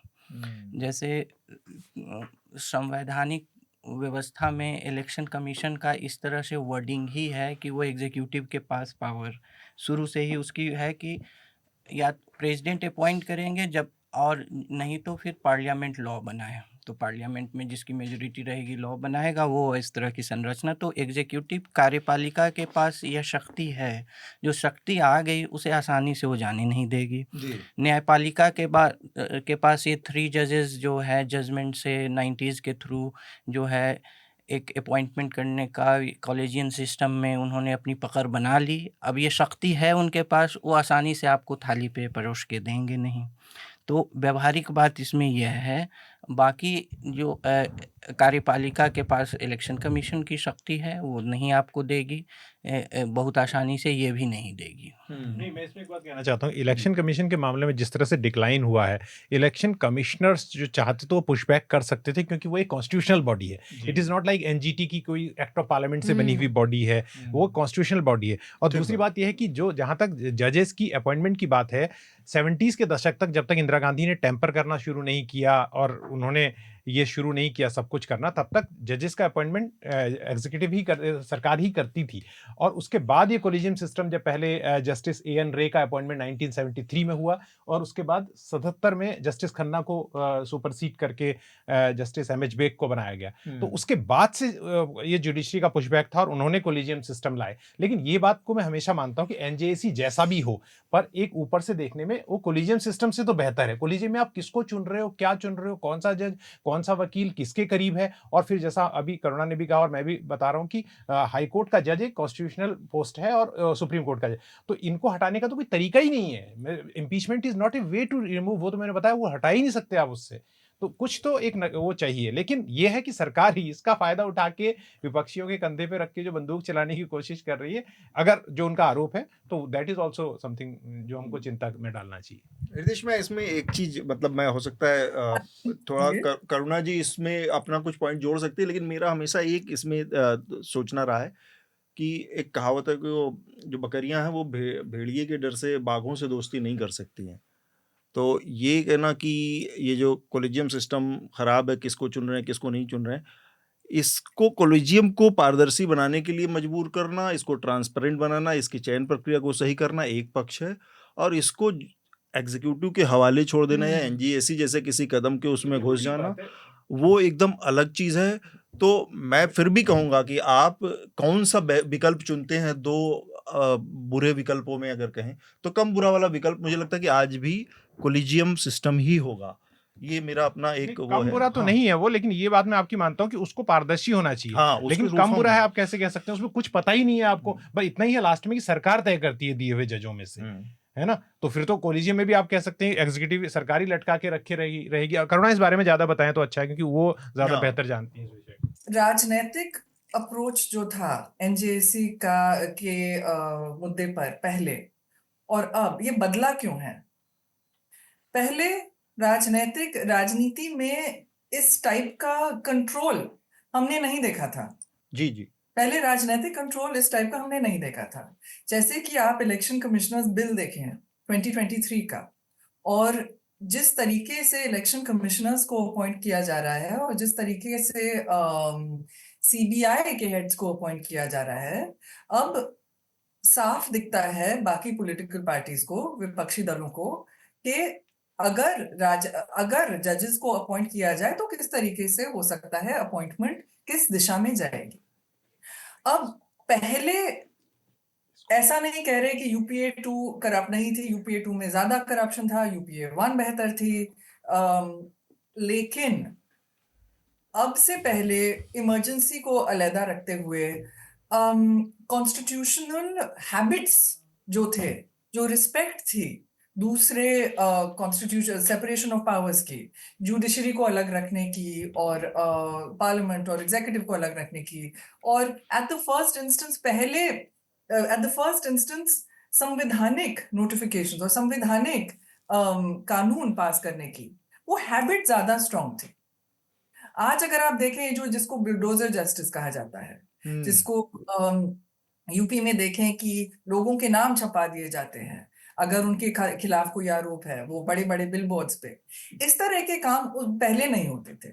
जैसे मैंने कहा, अगर इमरजेंसी को, इंदिरा गांधी की इमरजेंसी को हम अलहदा रखें तो फिर हमें खुद से पूछना चाहिए कि जब हम कॉन्स्टिट्यूशनल संवैधानिक मैकेनिज्म्स को देखते हैं, तब हमें पावर को भी देखना चाहिए और पावर कैसे एक्सरसाइज की जाती है उसको भी देखना बहुत जरूरी है, क्योंकि ये दो चीजें एक दूसरे से एक दूसरे से अलग नहीं है। मुझे लगता है कि इस विषय पर हमने काफ़ी इसके जो पहलू हैं उस पर बात कर ली है। हम अपने अगले विषय की तरफ बढ़ेंगे अब, जो कि लोकसभा में जो स्पीकर हैं ओम बिरला। मेरे ख्याल से करुणा जी का अभी 5 से 10 मिनट हमारे पास होगा। मुझे मालूम है 45 मिनट के लिए हमारे साथी, तो 5-10 मिनट है। उस पे बातचीत करके फिर हम आपको यहाँ से विदा करेंगे। जो कि ओम बिरला जो लोकसभा के स्पीकर हैं, उन्होंने राहुल गांधी को किसी एक मसले पर अचानक से बोलने से रोकते हुए और फिर पूरे सदन की कार्रवाई को स्थगित कर दिया। इस पर तमाम विपक्षी दल जो हैं और इंडिया ब्लॉक के सदस्य उन लोगों ने विरोध जताया है। खासकर जो उनका बयान था ओम बिरला का, कि उनका आचरण जो है वो सदन की गरिमा के अनुकूल नहीं है, राहुल गांधी का, लीडर ऑफ अपोजिशन का। और उन्होंने उसको स्पेसिफाई नहीं किया है, कोई इंस्टेंस नहीं दिया कि आखिर वो वजह क्या रही।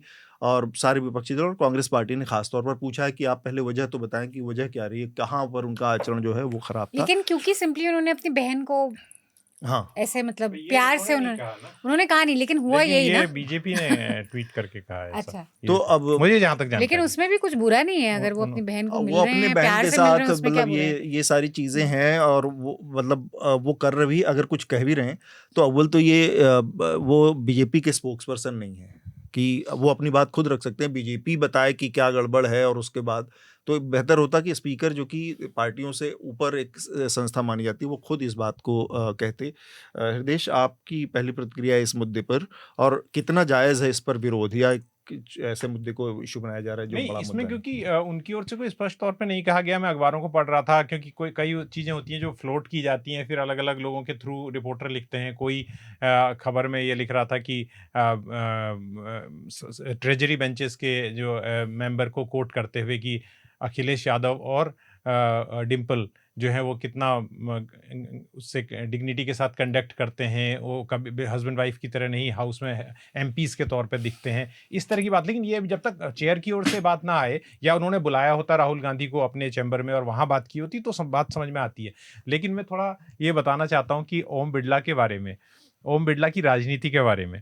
ओम बिरला 2014 से जो पार्लियामेंट में आए और 2019-2024 में भी लगातार, अगर आप जहाँ से वो आते हैं, कोटा में, एक पॉलिटिकल बहुत इंटरेस्टिंग बात है, मैं आपको बताना चाहता हूँ। कोटा की राजनीति को कवर करने जब मैं जाता हूँ, मेरे साथी पत्रकार विजय त्रिवेदी ने बताया कि कोटा की राजनीति जो है वो ओम शांति की राजनीति है। यानी ओम बिरला और दूसरा वहाँ पर शांति धालीवाल, ये दो नेता हैं। शांति धालीवाल कांग्रेस के नेता और ओम बिरला बीजेपी के नेता।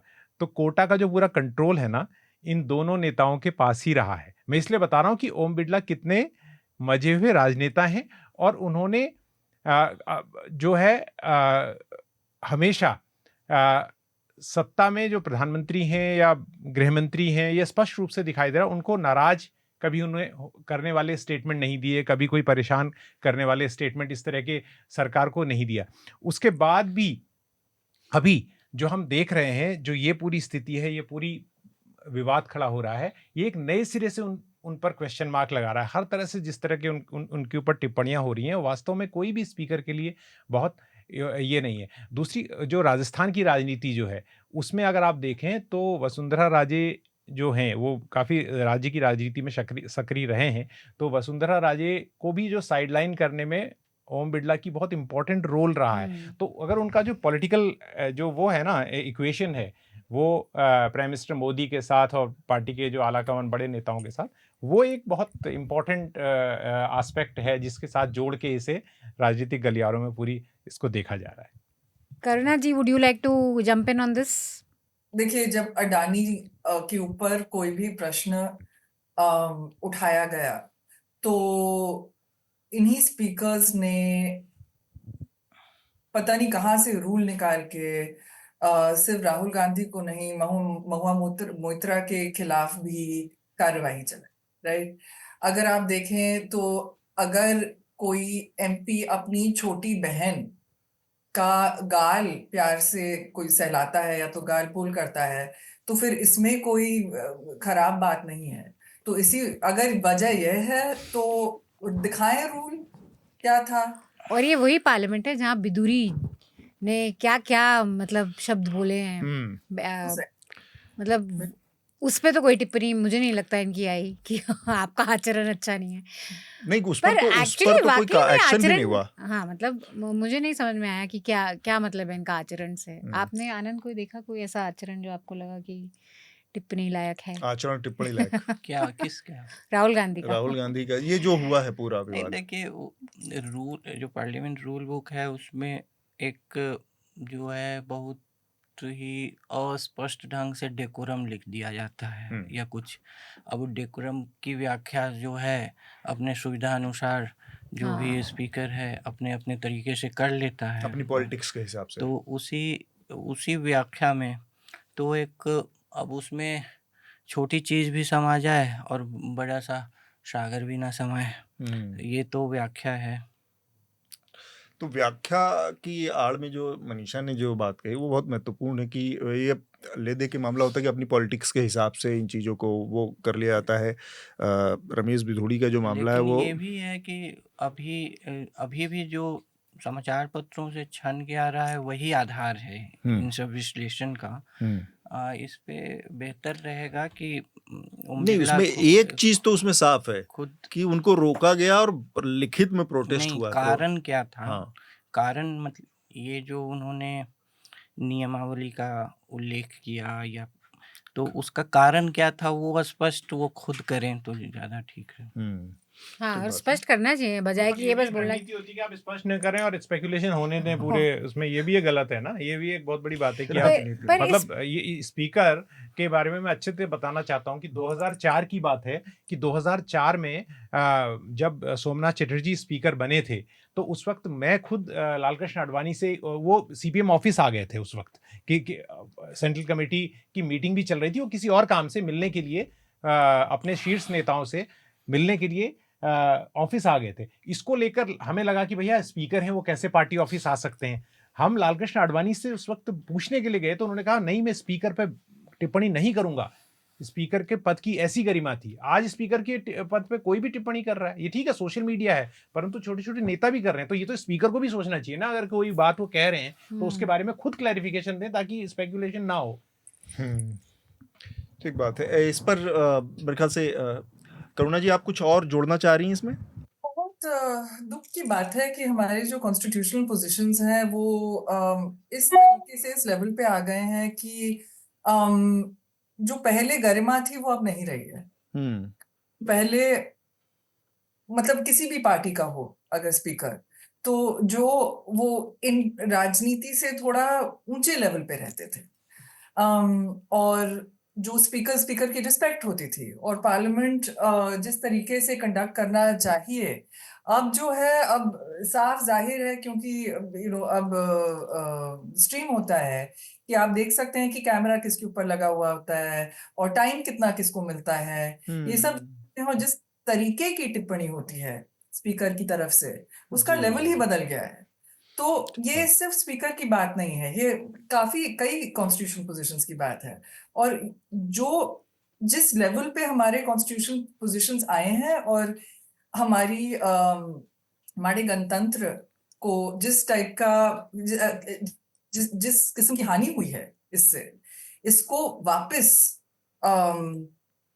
बिल्ड करने में टाइम लगेगा, डिसिप्लिन लगेगा और इंटेंशन सबसे जरूरी।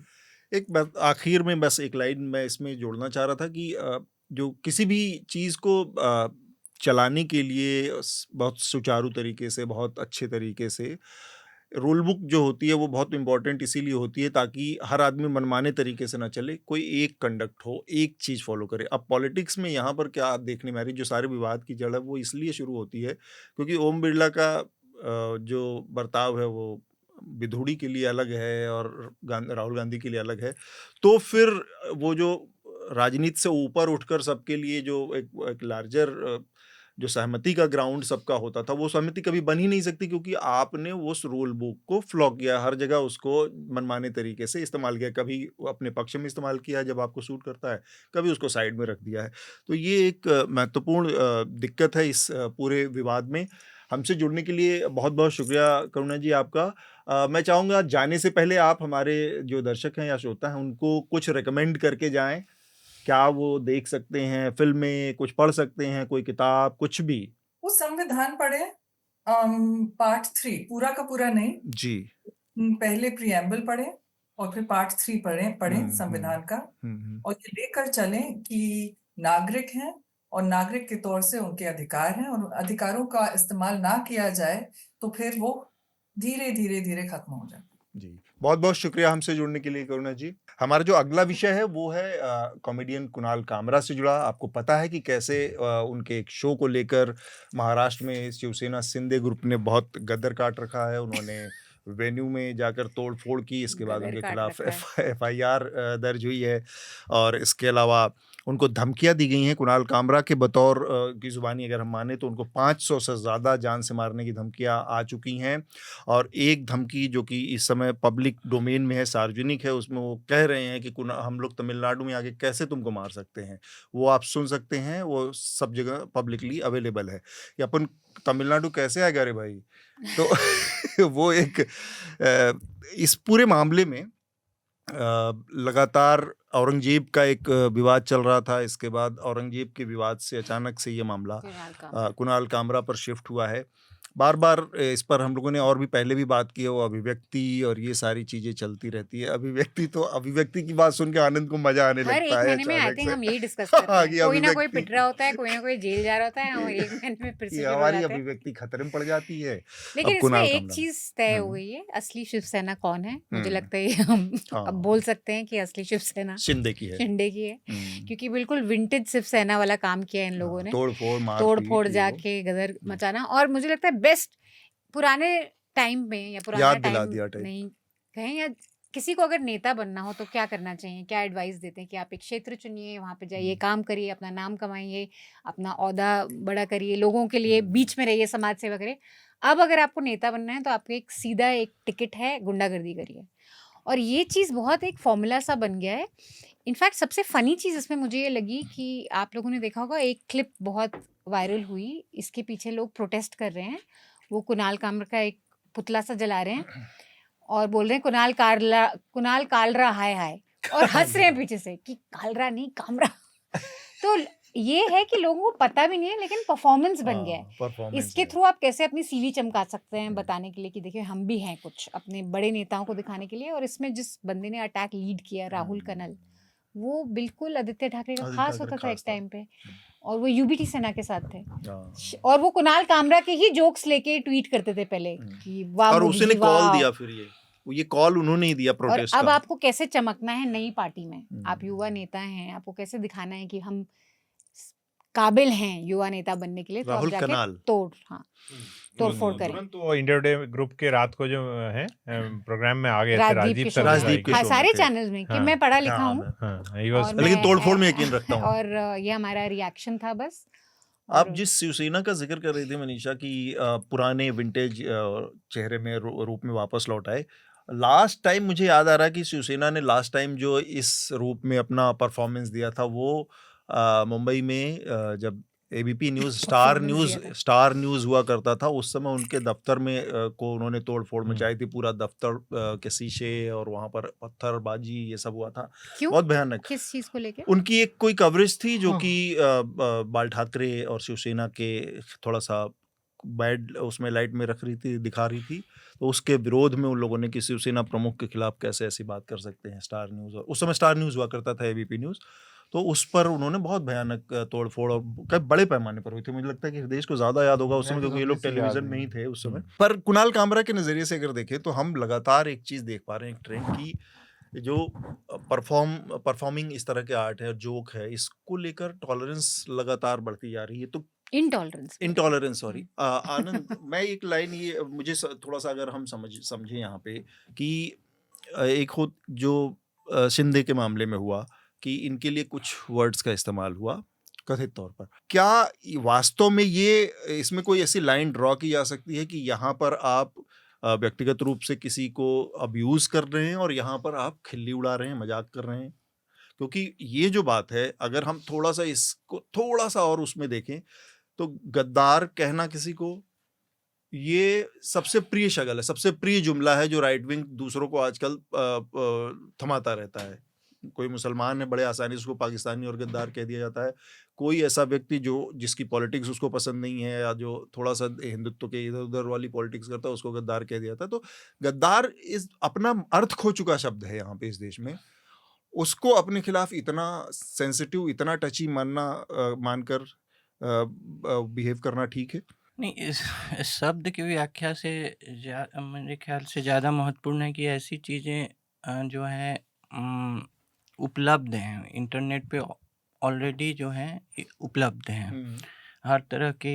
अब जब शिंदे शिवसेना, जो मूल शिवसेना थी, उसको छोड़कर गए थे और नए शिवसेना का निर्माण किया, जो कि अब मूल है। जी, जी।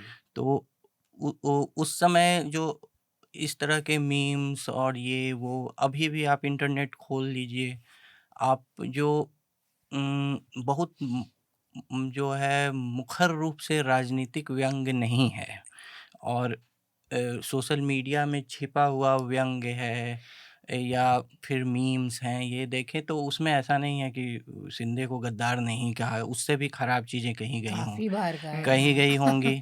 तो ये सब चीज़ें बहुत सिलेक्टिव हैं। मतलब एक जो है, एक जिसको बोलते हैं, एक ये सेंस ऑफ पॉलिटिकल अपॉर्चुनिटी क्या है इसमें, एक राजनीतिक अवसरवादिता का क्षण कब आता है, जब ये इस तरह के व्यंग का उपयोग किया, मतलब उस पर प्रहार करने का प्रयास किया जाए, तो ये ज़्यादा महत्वपूर्ण है। और अब कहता है कोई कि इस तरह के व्यंग को दबाया जा रहा है, तो वो प्रयास के बावजूद दबाया नहीं जा सकता है, ये क्योंकि सोशल मीडिया का ऐसा जाल है, इंटरनेट का ऐसा जाल है कि इस तरह की चीज़ें जो हैं 50 और तरह से आ जाएँगी। तो इसका कोई फिर मेरे ख्याल से जो इसका विरोध भी कर रहे हैं, उनका भी उद्देश्य पूरा नहीं होता है। तो अ, पहले तो शब्द की व्याख्या के पहले ये देखना होगा कि और लोगों ने उपयोग किया है, तो बहुत लोगों ने किया है, कर रहे हैं, आगे भी होगा। सिर्फ शिंदे के खिलाफ नहीं, भारत के प्रधानमंत्री, राष्ट्रपति, किसी के खिलाफ कुछ भी आज सब बोल रहा है। इंटरनेट एक अजीब तरह की अभिव्यक्ति की अराजकता का ज़्यादा दूर जाने की, क्योंकि स्तर उसी है। महाराष्ट्र विधानसभा में एक अबू आसिम आजमी है, उनको पिछले 5 साल में 5000 बार गद्दारी लोग कह चुके हैं, वहीं बैठे-बैठे। पूरा नहीं, इलेक्शन नहीं, यूपीटी ने इसी पे लड़ा, मैं उनको गद्दार बोल के एक नाथ शिंदे को। मैं कह रहा हूँ कि उनको छोड़िए, शिंदे को ही बहुत लोग गद्दार पहले भी बोले होंगे। बोल मैं चुके हैं। मीम्स का भी उद्धव तो ठाकरे ने और बोला है। हर ताकतवर राजनीतिक को बोला जा रहा है, हर कुछ बोला जा रहा है, वो कोई बड़ी वो बात नहीं है। ये बात है कि ये क्षण। दूसरा है कि जब जो शिवसेना की बात हो रही थी, तो जब कोई बड़ा जो लंपेन एलिमेंट सामने आता है, तो छोटा लंपेन एलिमेंट जो है नैतिकता का सहारा लेता है, जो कि अभी आदित्य ठाकरे ले रहे हैं। नैतिकता। तो अभी हाँ, फिर वो कोई मोरल वर्च्यू खोजता है कि मतलब कि अब इनसे बेहतर हैं। हम बेहतर हैं, इनसे ये हैं, वो हैं, और हम सही बात पे पीटते रहे। युवा ये लोग चेहरा फालतू हैं, चीज़ों ये में पीट रहे हैं। हैं। तो महाराष्ट्र में व्यंग्य और हिंसा का जो इतिहास है, उसमें एक समाचार पत्र चलाते थे प्रहलाद आत्रे, मराठा। तो उसने जो बाल ठाकरे पे बहुत व्यंग्य किया था, तो बाल ठाकरे ने उन्हें वर्ली, पिग ऑफ वर्ली, जिसका हिंदी अनुवाद आप कर सकते हैं कि वर्ली के सुअर जो हैं, उसको कहा था। और उससे भी जो है रोचक बात यह है कि बाद में शिवसेना ने उनके नाम की मूर्ति भी मुंबई में बनवाई थी। तो और फिर शिवसेना पूरा डायकोटमी है। फिर देश पांडे थे आपके, पुरुषोत्तम देश पांडे, जो बाल ठाकरे ने उन्हें पुरस्कार दिया और वहीं पे उन्होंने कह दिया कि बहुत गुंडागर्दी राजनीति में फैल रही है, ये ठीक नहीं है। तो बाल ठाकरे ने स्टेज से ही कहा कि ये गलत आदमी को अवार्ड देते हो तो फिर दोनों में ये समझौता हुआ। फिर आपको याद होगा ये तो 2005 में ही छगन भुजबल जो हाँ, एनसीपी छगन के, भुजबल उन था। पर एक शो हुआ था जो जिसमें मतलब एक तरह का पैरोडी शो था, जिसमें भुजबल को अंग्रेजी में आर्म स्ट्रॉन्ग कर दिया गया था। तो तो उस पर मुंबई में उस चैनल के दफ्तर पर जो है हमला हुआ था। हाँ, हाँ। तो ये वहाँ रहा है और अन्य राज्यों में भी है। अन्य राज्य कोई अभिव्यक्ति का स्वर्ग नहीं बने हुए हैं। तो बिहार लेकिन अभिव्यक्ति का स्वर्ग, अभिव्यक्ति के लिए बिहार में हम हमले नहीं हुए। हाँ, बिहार एक अलग चीज़ है, बिहार का स्तर ही ऊपर है, तो वो छोड़िए। तो खैर, तो ये सब चीज़ें हैं। अब अनुभव पाल जो हैं, अब हफ्ता में थे, वो बोले थे कि मैं मुंबई कलकत्ता में भी ये सब शो इस तरह का राजनीतिक नहीं कर सकता हूँ, टीएमसी वाले मुझे भी पीट सकते हैं। तो ये एक चीज़ है। एक है अब इसके कानूनी पक्ष जो है कि डिफेमेशन जो है, तो डिफेमेशन है कि रेपुटेशन है मेरा, इससे एक इंट्रिंसिक बात है कि मेरा रेपुटेशन है। तो अभिव्यक्ति का वो जो एक 8 ग्राउंड दिया गया है फ्रीडम ऑफ स्पीच को कर्टेल करने में, उसमें डिफेमेशन है। और सुप्रीम कोर्ट ने कहा है कि अब यहाँ बैलेंसिंग देखिए कि फ्रीडम ऑफ स्पीच को बैलेंस आपको करना है a man's right to dignity, and that is मतलब कि डिग्निटी जो है एक मर्यादा, जो व्यक्तिगत मर्यादा है, और उसका है कि उसके रेपुटेशन को करना है। तो अब पब्लिक पर्सनैलिटी जो कि थिक स्किन्ड ऐसा ही होना चाहिए। अब उसकी व्यक्तिगत मर्यादा राजनीति में, भारत में कि मुख्यधारा की राजनीति में क्या ये नहीं है क्या? मतलब कि आपको कुछ बोल दिया जाए, कुछ तीखा आलोचना कर दिया जाए, आपका कुछ ये कर दिया जाए। अब मुझे ये लगता है कि इसमें सब में साइड किक बिजनेस ज़्यादा है। किसी नेता को फ़र्क नहीं पड़ता इससे कि आप उसको क्या बोल रहे हैं, लेकिन 2 चीज़ें हैं इसमें। एक तो कि आपने साइड किक आपको खुश करने के लिए ये करेगा कि हम आपके खिलाफ कुछ नहीं सह सकते हैं भाई। और दूसरा है कि साइड किक को अब आप थोड़ा संरक्षण के लिए आप भी कुछ कीजिए कि अगर फंस गया है तो उसको काम तो कराना ही पड़ेगा बचाइए। उसको। अब ये चल रहा है अब यही। नहीं, अब वो तो ऐसे भी लोग बगल में उनके गुरु जो हैं वो शरद पवार जी हैं, उनसे ही कुछ सीख लेते तो भी, मतलब वो जो थिक स्किन वाली बात कही आपने। एक चीज़ लेकिन इसमें मैं ऐड करना चाहती हूँ कि सब कुछ मतलब ठीक है, कुणाल कामरा के ऊपर केस हुआ और उसके बाद जो अजीब चीज़ें वीडियोस आई जिसेना की तरफ से, ये या तो ये वो फ़ोन कॉल या वो पुतला जलाना, लेकिन एक बहुत बड़ा विक्टिम इस केस में हैबिटेट है। अभी मैं जितनी भी इंस्टाग्राम रील्स देखती हूँ, कभी-कभी आते हैं कॉमेडियंस के, तो हमेशा वो सेट के पीछे एक एच लिखा होता था। तो मैं हमेशा सोचती थी ये एच क्या है, और मुझे इस हफ्ते ही पता चला कि वो एच हैबिटेट हैबिटेट था। का लोगो है। बहुत ज़रूरी जगह है हैबिटेट खार में, मुंबई में आर्टिस्ट के लिए, हर प्रकार के कॉमेडियंस के लिए, राइटर्स के लिए, पोएट्स के लिए, जो आर्टिस्ट के आके लिए। एक एस्पिरेशन है कि हैबिटेट में शो करेंगे, वहाँ अपना जोक टेस्ट करेंगे, वहाँ पे ऑडियंस पे देखेंगे कि हमारे जोक्स काम हो रहे हैं। तो हर प्रकार के कॉमेडियंस वहाँ, एस्टैब्लिश्ड कुणाल कामरा जैसे और यंग कॉमेडियंस भी।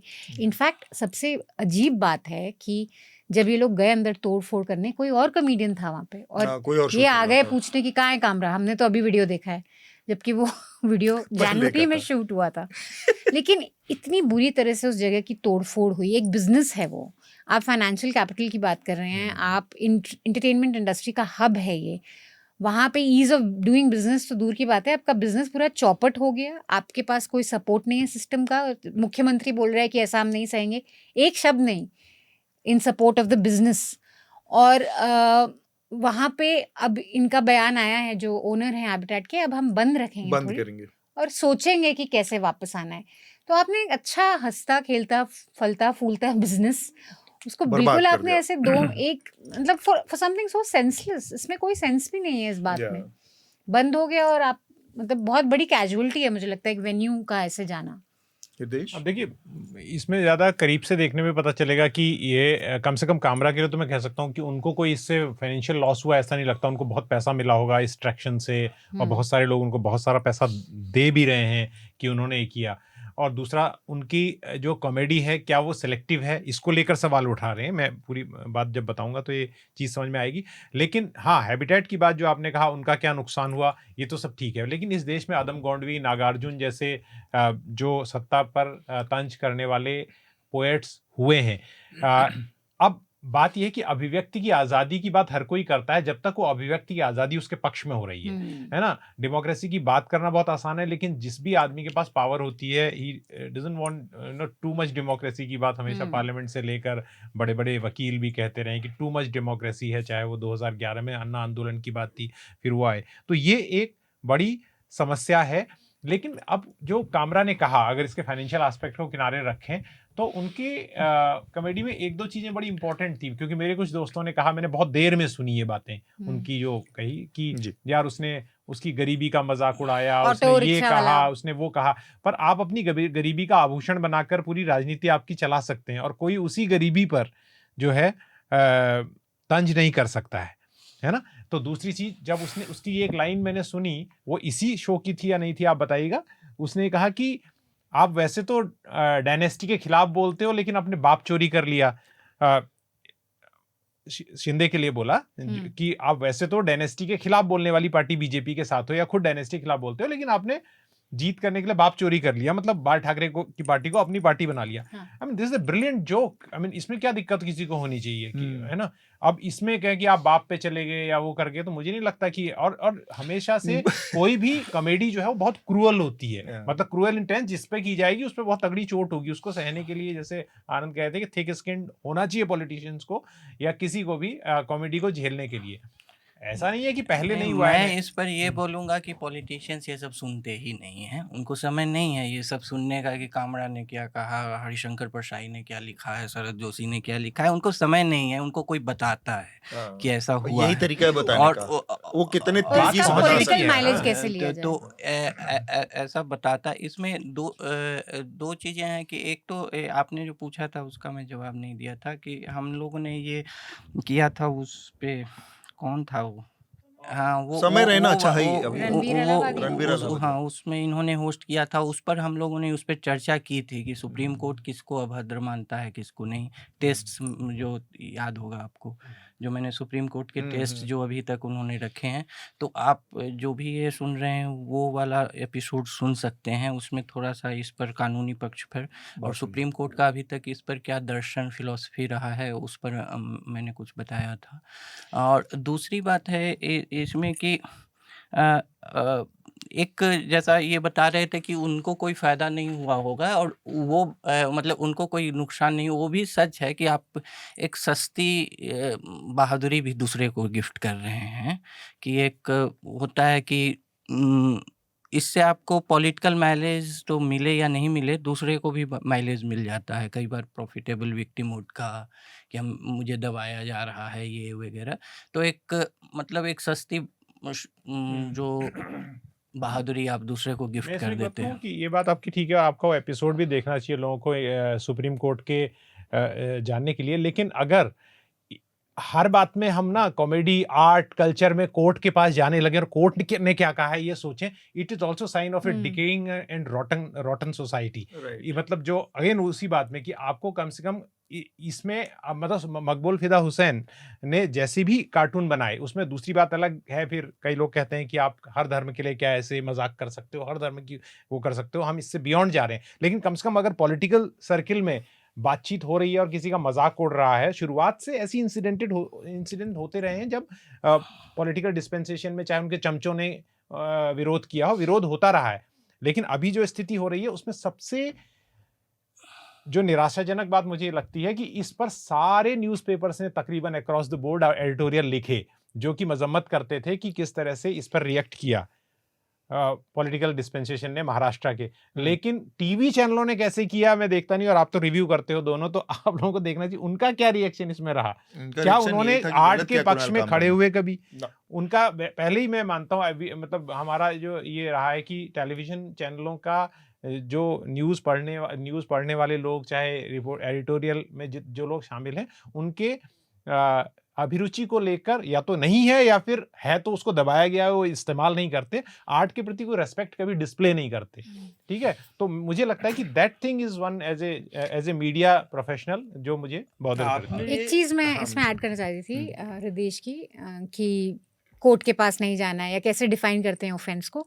अनुराग वर्मा ने एक बहुत अच्छा पीस न्यूज़ लॉन्ड्री के लिए लिखा है, वो ज़रूर पढ़िएगा आप सब। उसमें एक लाइन मुझे बहुत पसंद आई ऑफेंस को लेके, कि ऑफेंस पर से बुरी चीज़ नहीं है। जब हम ऑफेंड होते हैं तभी हम सोचते हैं किसी चीज़ के बारे में। हम लोग सब अपनी आम जिंदगी में ऑफेंड होते हैं किसी चीज़ से, कि ये क्या देख रहे हैं, ये क्या बोल रहे हैं। ऑफेंस के बाद हम आर्ग्यूमेंट सोचते हैं, हम डिबेट करते हैं, कभी हम डिकंस्ट्रक्ट भी करते हैं, कभी हम ये भी बोलते हैं कि इसको हटा के कुछ नया आना चाहिए। सो पर से ऑफेंस इज नॉट बैड। अगर कोई कुणाल कामरा की कॉमेडी से ऑफेंड हो रहा है, ऑफेंड हो, लेकिन उसके बाद डिबेट करे, डिस्कस करे, कुछ और बेहतर लाए। ये नहीं हो रहा है, अब सीधा ऑफेंड का यही है कि एफआईआर करो या किसी मॉब को भेजो या किसी को पुलिस जेल में डालो या उसका पूरा धंधा ही चौपट कर दो।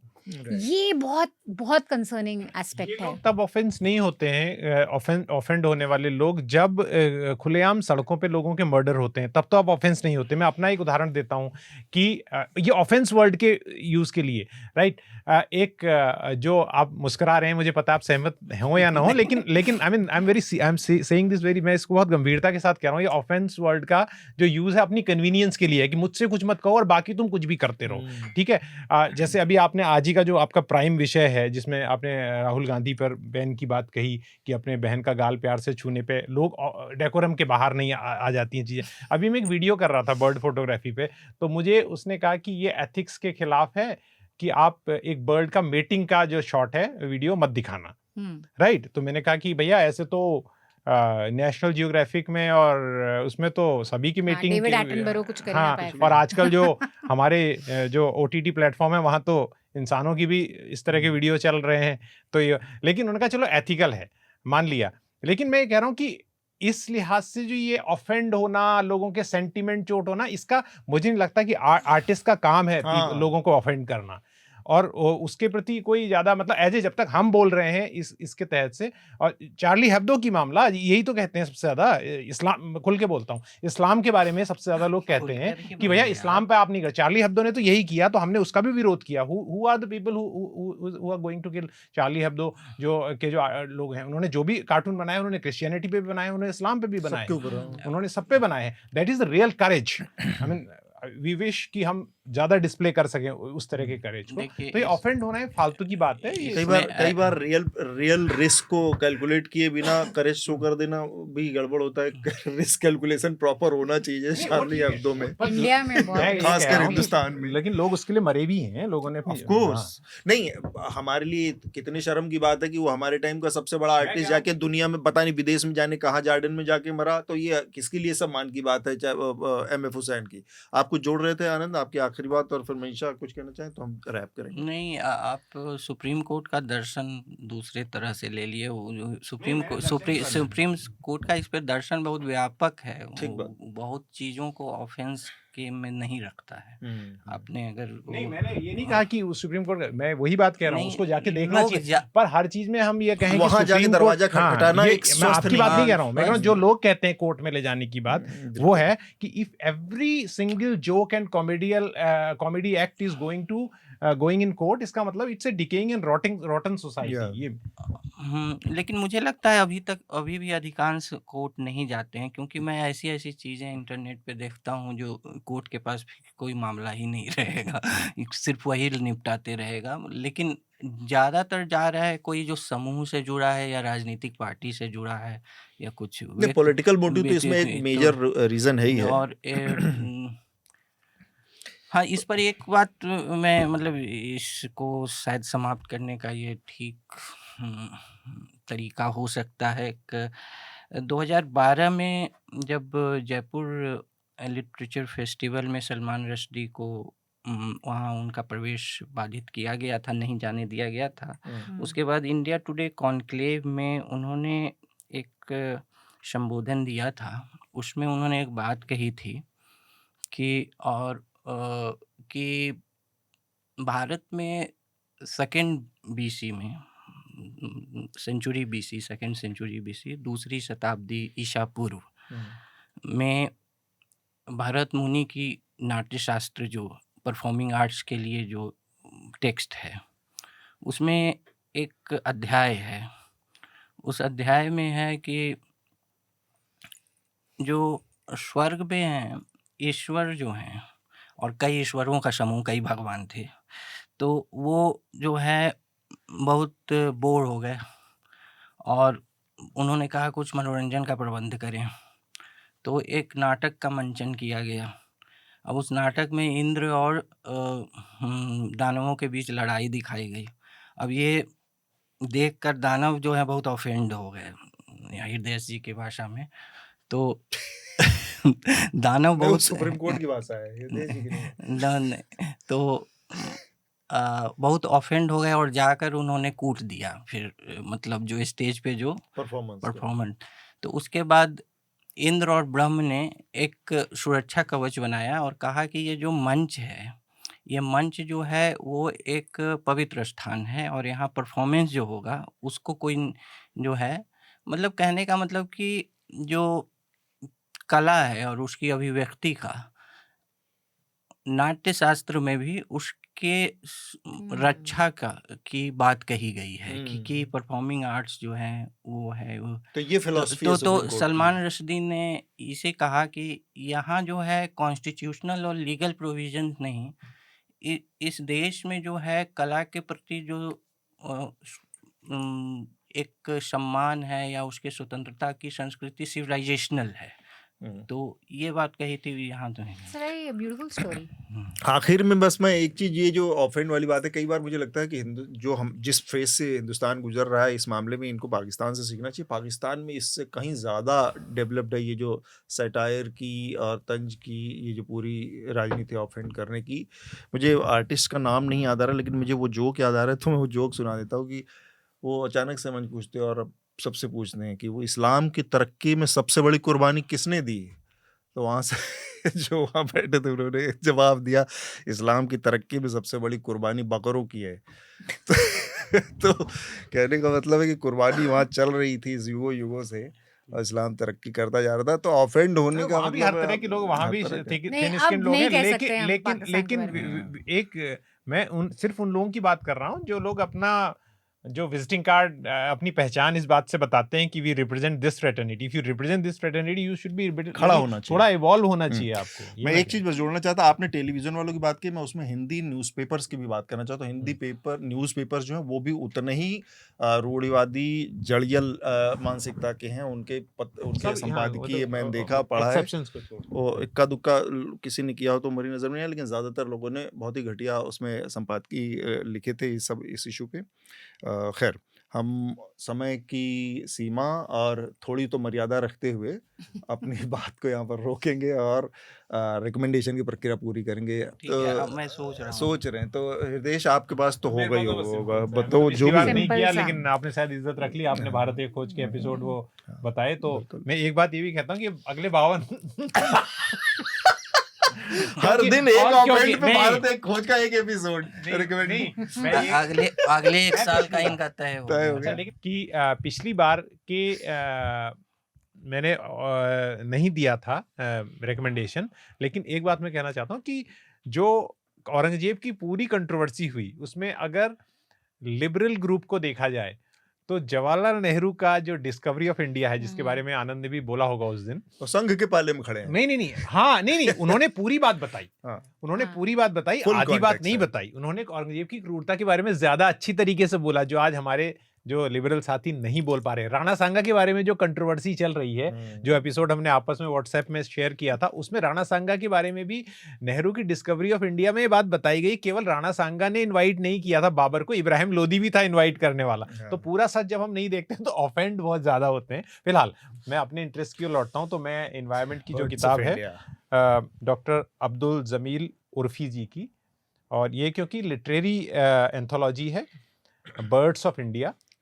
अगर इस किताब को आप पढ़ें तो इसमें कई अच्छे राइटर्स के लेख हैं, तो इस बार के लिए ये है। और अब मुझे हवाले करता हूँ आनंद के लिए आनंद तो को याद आ आनंद गई सोच होंगी रहे हैं तो अपनी। मनीषा का ले लेते हैं रिकमेंडेशन। आज लंबा बहुत सोचे अच्छा आनंद। इंटरव्यू है न्यूज लॉन्ड्री पे उपमन्यु चैटर्जी का, अभिनंदन के साथ। उपमन्यु चैटर्जी जो इंग्लिश ऑगस्ट पढ़े हैं या फिर उसके बाद की मूवी देखी है, वो सब जानते ही होंगे कौन है। राइटर हैं, उनकी नई बुक आई है।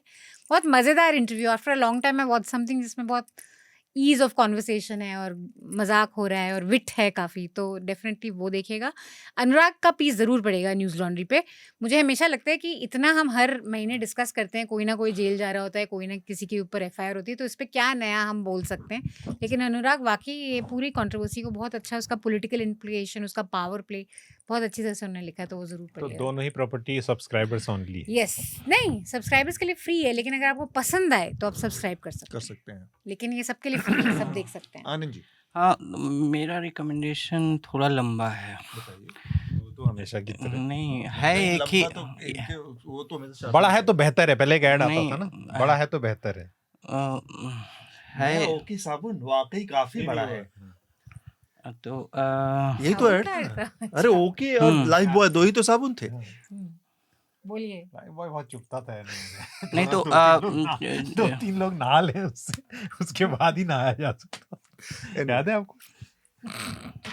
उसका लाइन मुझे याद होगी ना, नया ओके एक उसमें नहाने था का साबुन वाकई कि बहुत बड़ा है।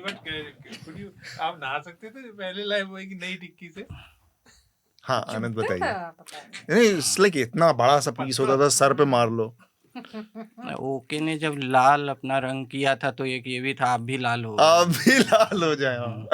तो, तो ये लेकिन उसके बाद जो ऐड आया, जो अपने पसीने की खाते हैं वो कल्पा से नहाते हैं, कल- तब जाके हमारा ट्रांजिशन पर सबसे बड़ा जो पावरफुल लाइन इसमें अब तक मुझे मिली है, इसमें जिन सबसे जो अमर टाइप साबुनों के लाइन है ads में। वो लाइफ बॉय की है। लाइफ बॉय है जहाँ लाइफ तंदुरुस्ती बॉय है है वहाँ। जहाँ तंदुरुस्ती है वहाँ, सबसे लाइफ पावरफुल बॉय। लाइन। हाँ। हाँ, याद भी रहता है। और अलग पद्मश्री का वो मर गए इस पे मैं बेचारे, एक और लेकिन चीज बस ऐड कर हाँ। दूं बिफोर आनंद, कि कितने जिंगल जैसे लाइफ बॉय है हमको याद है।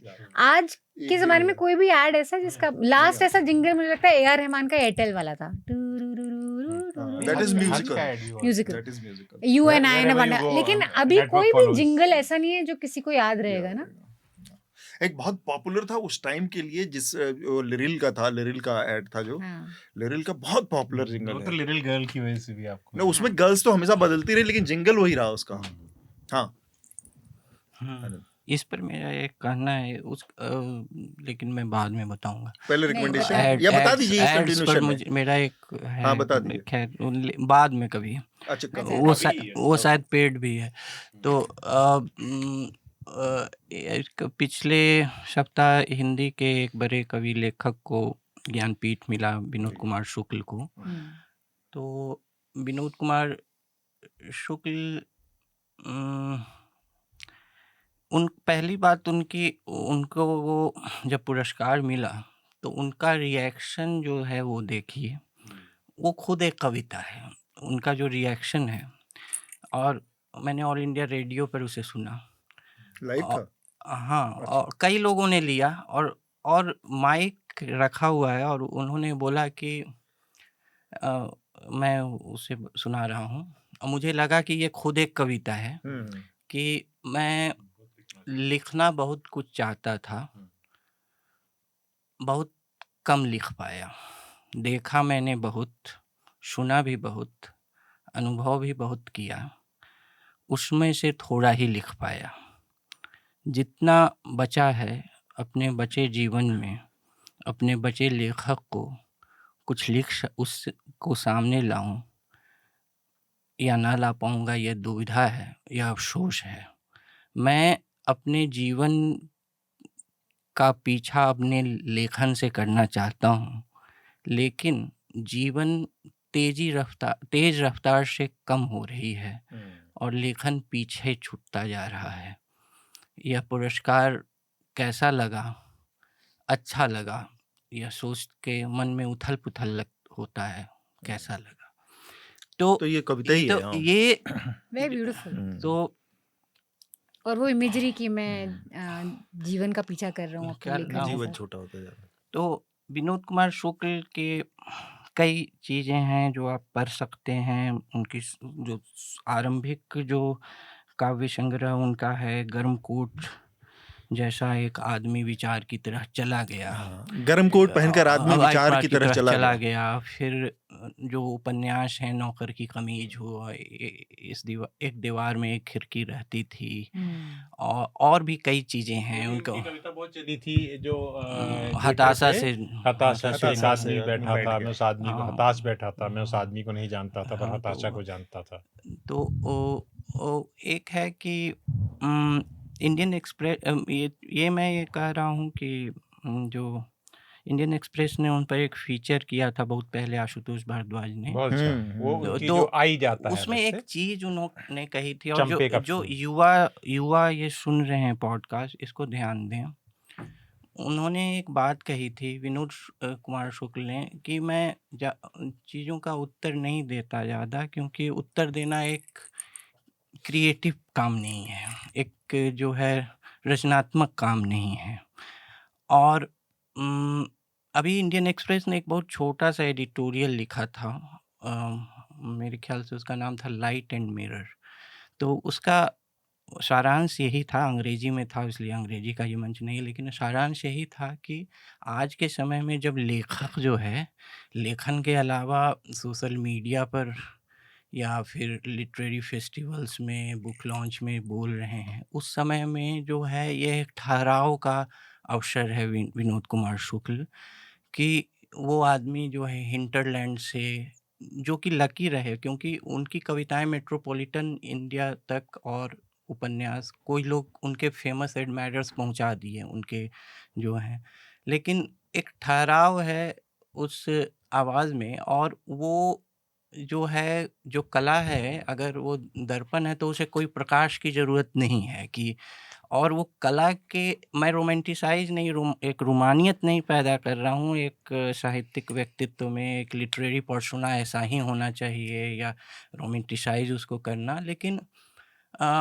जो ये ब्लैबर और बहुत ज़्यादा शोर है, उसमें मुझे एक लाइन उसमें, और एक्सप्रेस में बहुत अच्छा लिखा हुआ है, वो एडिट आप पढ़िएगा, और उसमें एक लाइन जोड़ना चाहूँगा कि विनोद शुक्ल जब बोलते हैं, ये मेरा मानना है, तो बोलने की प्रक्रिया जो है एक हिंसा लगती है, लगता है कि इस, मतलब अंग्रेजी में कहें तो speaking itself is a violent act, क्योंकि लगता है कि वो आसपास के अपने ठहराव को, शांति को भंग कर रहे हैं, और वो बोलना नहीं चाहते हैं, ऑलमोस्ट गिल्टी माइंड से बोल रहे हैं। तो मुझे जो है बहुत तेज़ी से, ये मेरा बायस भी हो सकता है, मुझे बहुत तेज़ी से बहुत ज़्यादा बोलने वाले लोग उतना मेरे स्वभाव में नहीं जचते हैं। तो एक ये भी है कि मेरा पर्सनल बायस है उनके फेवर में। लेकिन ऐसे कई लोग आपको हमारे प्रांत में, बिहार में वगैरह में, या उत्तर प्रदेश में, या बहुत हिंदी पट्टी में मिल जाएंगे, जो मुझे लगते हैं बहुत प्रतिभाशाली हैं। उनकी कविताएं, उनके लेख नहीं कभी पहुंचेंगे यहाँ तक। और लेकिन विनोद शुक्ल जो हैं उस मामले में मुझे भाग्यशाली हैं एक तरह से, लेकिन फिर भी एक हिंटरलैंड इंडिया के एक मतलब एक दूसरा पक्ष आपको दिखता है। बिल्कुल। और कोई उनकी जो recommendation? पुस्तकें हैं वो मैंने रिकमेंड की कुछ किताबें तो बताएं। विनोद कुमार शुक्ल का साहित्य। तो और अच्छा, वो एक भी, बात मैं कहूँ, विनोद कुमार जो इन्होंने कहा कि मतलब बोलने को लेके कहा, तो मैंने एक देखा, और मैं इसको थोड़ा जिस आपने जो सबलाइम बात कही, मैं उसको वो नहीं करना चाहता बिल्कुल डाइल्यूट, लेकिन जो ट्विटर पे जब आप आए तो हर कोई उनके बारे में लिख रहा था, ठीक है। और आई एम श्योर कि बहुत सारे लोगों ने, जिन्होंने उनके बारे में सुना नहीं होगा, वो भी कभी और ना एक दबाव भी होता है सोशल मीडिया का लिखने का, तुरंत निकाली एक किताब। कई लोगों ने कहा कि विनोद कुमार शुक्ल जी की किताब आ गई, अरे आ गई तो पढ़ो यार, उसे ट्विटर पे क्यों डाल रहे हो। तो एक ने लिखा, बड़ी अच्छी टिप्पणी की थी कि विनोद कुमार शुक्ल पर कुछ न सूझ रहा हो तो लिखना जरूरी नहीं है। तो ये जो बात कही आपने वो बहुत महत्वपूर्ण है, कि बहुत सारे लोग जो है बहुत प्रतिभाशाली और बहुत दूर हैं और बहुत शांत हैं, और सुर जो है वो पंचम सुर नहीं है। विनोद कुमार शुक्ल की इतनी तारीफ हो गई है, बस मैं एक छोटे से विवाद से कोई यहाँ पर याद करना चाह रहा हूँ। वो इतने सीधे व्यक्ति कि वो आशुतोष ने मानव कौल ने उसको उभारा। उनकी नहीं, पर आशुतोष ने बड़ी स्ट्रॉन्ग पोजीशन बाद में लिया, हाँ, लेकिन वो उभारा मानव कौल ने ना, उनसे मिलने के बाद। उनके जो सबसे पॉपुलर किताब, जो सबसे ज़्यादा लोकप्रिय, और मुझे तो लगता है कि हमारे समय में, मतलब जो जो गद्य से चमत्कृत करने वाली चीज है, एक एक सेंटेंस उसका जो दीवार में खिड़की रहती थी, मतलब एक आदमी होता है कि आप कल्पना कर रहे हैं और कल्पना के पार जाके, जो उनकी किताब है कि नहीं, कि वो कहते घर से बाहर रहकर, घर से दूर रहकर घर को देखना, बाहर के तौर पर, बाहरी के तौर पर, वो उस किताब की दीवार में खिड़की रहती कि एक एक लाइन में वो इसी तरह की चीज है। तो वैसा गद्य में और किसी का, मतलब ये हो सकता है कि मेरी नजर से ना गुजरा हो, लेकिन जितना मैंने पाया है वो एक्चुअली बहुत चमत्कृत करने वाला गद्य है। दीवार में खिड़की रहती थी, तो उनका विवाद हुआ जब उन्होंने लिखित में दे दिया कि मैं नहीं चाहता कि मेरी किताब का प्रकाशन राजकमल प्रकाशन करे, इसके मेरी बावजूद किताबों को मुक्त कर दिया जाए। उसके बावजूद ये लोग छापते रहे बिना रॉयल्टी दिए और उससे कमाते रहे। इतने मतलब अनैतिक टाइप लोग हैं यहाँ पर बैठे। मैं मतलब एक स्टेटमेंट यहाँ पर पर आपकी वो क्यों चाहते recommendation थे है। कि उनके ना नहीं, मैं बता रहा हूँ, मैं बता रहा उसका हूँ, फाइनेंशियल मैं रॉयल्टी बता मिली अच्छा, नहीं। कोई उनको रॉयल्टी नहीं मिल रही नहीं, थी। मैं बता रहा हूँ, मैं क्योंकि उसके मैं स्टेटमेंट देना चाहता हूँ एक यहाँ पर, and it should be put, अगर आप अलग से इसको पब्लिश करें तो और अच्छा है, अपने इस शॉर्ट्स में। ये वो हिंदी प्रकाशक बहुत ही नंबर 1 के परले दर्जे के, मतलब मैं ज़्यादा कठिन वर्ड इससे यूज़ नहीं करना चाहता, समझ गए होंगे, ठीक है। उनका जो स्टेटमेंट था मनीषा, वो इस बारे में था कि आपने मेरी किताब ले ली और कहने को कागज़ों में, वो किताब एक बार अगर पब्लिशर के पास जाती है तो जब तक पब्लिशर आपको वापस न करे, वो किताब आप किसी और पब्लिशर के थ्रू नहीं छपा सकती, क्योंकि उसके पास पब्लिशिंग राइट्स हैं। ऐसा कोई नियम ये पब्लिशर खुद फॉलो नहीं करते हैं। आज बहुत से पब्लिशर हैं जो मुझसे कहते हैं, आनंद को पता है, हम आपस में बात करते हैं कि आप फलाने का जो साहित्य है वो आप हिंदी में ट्रांसलेट कर दीजिए। कहीं कोई बैठा हुआ अगर लैटिन अमेरिकन राइटर है, उसकी कोई किताब इन्हें लगी कि यहाँ बिक जाएंगी 5000 कॉपी, तो वो छाप दे। पर कभी they don't bother to know कि उसका पब्लिशिंग राइट क्या उसने दिया है आपको हिंदी में पब्लिश करने का। तो चोरी चकारी जो चलती है, इसके वो विक्टिम रहे। और खुल के कहता हूँ, इसीलिए मैंने कहा कि हमारे मित्र, जो आपने पहले मानव की बात की, उसके अलावा आशुतोष भारद्वाज ने बड़ी हिम्मत दिखाई, क्योंकि वो राजकमल पब्लिशिंग हाउस के ऑथर होते हुए उनके पक्ष में उन्होंने कहा स्टेटमेंट कि उनको उनके साथ अन्याय नहीं होना चाहिए। विनोद कुमार शुक्ल, ठीक बात है। तो बस वही रिकमेंडेशन मुझे करना है आखिर में एकदम। तो लेकिन ये बड़ा अच्छा रहा कि आनंद ने इतने महत्वपूर्ण विषय को यहाँ पर इसका संज्ञान में ले आए। उनकी किताबों का बहुत सारे लोगों ने अलग अलग टाइम पे, हमने खुद यहाँ पर कई बार उनकी किताबों को रिकमेंड किया हुआ है। मैंने इस बार टिप्पणी में एक सेगमेंट किया हुआ है उनके पुरस्कार पर, तो उसको भी थोड़ा सा चाहे तो आप लोग देख सकते हैं। और दूसरा मेरा एक रिकमेंडेशन है न्यूज़ लॉन्ड्री का, जो कि इस हफ्ते आई एक इन्वेस्टिगेशन है किरण बेदी के ऊपर, आप वो पढ़ सकते हैं, लेकिन वो हमारे सिर्फ सब्सक्राइबर्स के लिए है। तो उसके लिए आपको न्यूज़ लॉन्ड्री का सब्सक्रिप्शन चाहिए होगा, सिर्फ 99 रुपए, 99 रुपए। और साथ में राणा सांगा को लेकर बड़ा विवाद हुआ। तो राणा सांगा के ऊपर जो एपिसोड है जिसका जिक्र निर्देश कर रहे थे आपकी डिस्कवरी ऑफ इंडिया में, वो देखिए आप लोगों को थोड़ा सा। और बार बार आनंद की वो बात आती है, वो कहते हैं कि जवाहरलाल नेहरू कोई ट्रेंड हिस्टोरियन नहीं थे, लेकिन बहुत अध्ययन के साथ बहुत सारी चीजों को मिला जुला कर उन्होंने एक बहुत अच्छी चीज लिखी है, जिससे आपको एक पूरा पर्सपेक्टिव मिल जाएगा। उस जमाने तो के विकिपीडिया, तो वैसे उस विकिपीडिया से perspective बेटर ही, लेकिन बेटर है। एक डिस्टिल्ड, तो और साथ में आसानी से समझ में आए, क्योंकि हाँ। बहुत कॉम्प्लेक्स तरीके से कोई बहुत सारी परिस्थितियों को जटिलता के साथ समझाएगा तो शायद दिक्कत होती है। तो उस लिहाज से भी डिस्कवरी ऑफ इंडिया का वो एपिसोड आप देख सकते हैं, राणा सांगा वाला।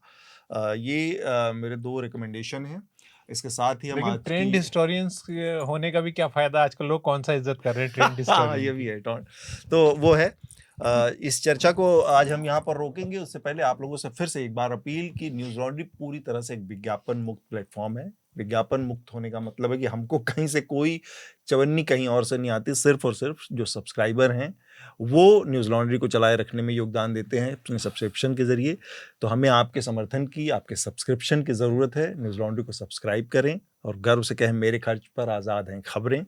मेरे साथ जुड़ने के लिए करुणा जी, हृदय, मनीषा, आनंद, आप सब लोगों का बहुत बहुत शुक्रिया। आपको उन मीडिया संस्थानों को समर्थन देना होगा जो सरकारी विज्ञापनों पर निर्भर नहीं है। न्यूज़ लॉन्ड्री ऐसा ही मीडिया प्लेटफॉर्म है। हम किसी से विज्ञापन नहीं लेते। न्यूज़ लॉन्ड्री को सब्सक्राइब करने के लिए newslaundry.com/सब्सक्रिप्शन पर जाएं और अपने मन मुताबिक राशि चुनें। न्यूज़ लॉन्ड्री को सब्सक्राइब करें और गर्व से कहें, मेरे खर्च पर आज़ाद हैं खबरें।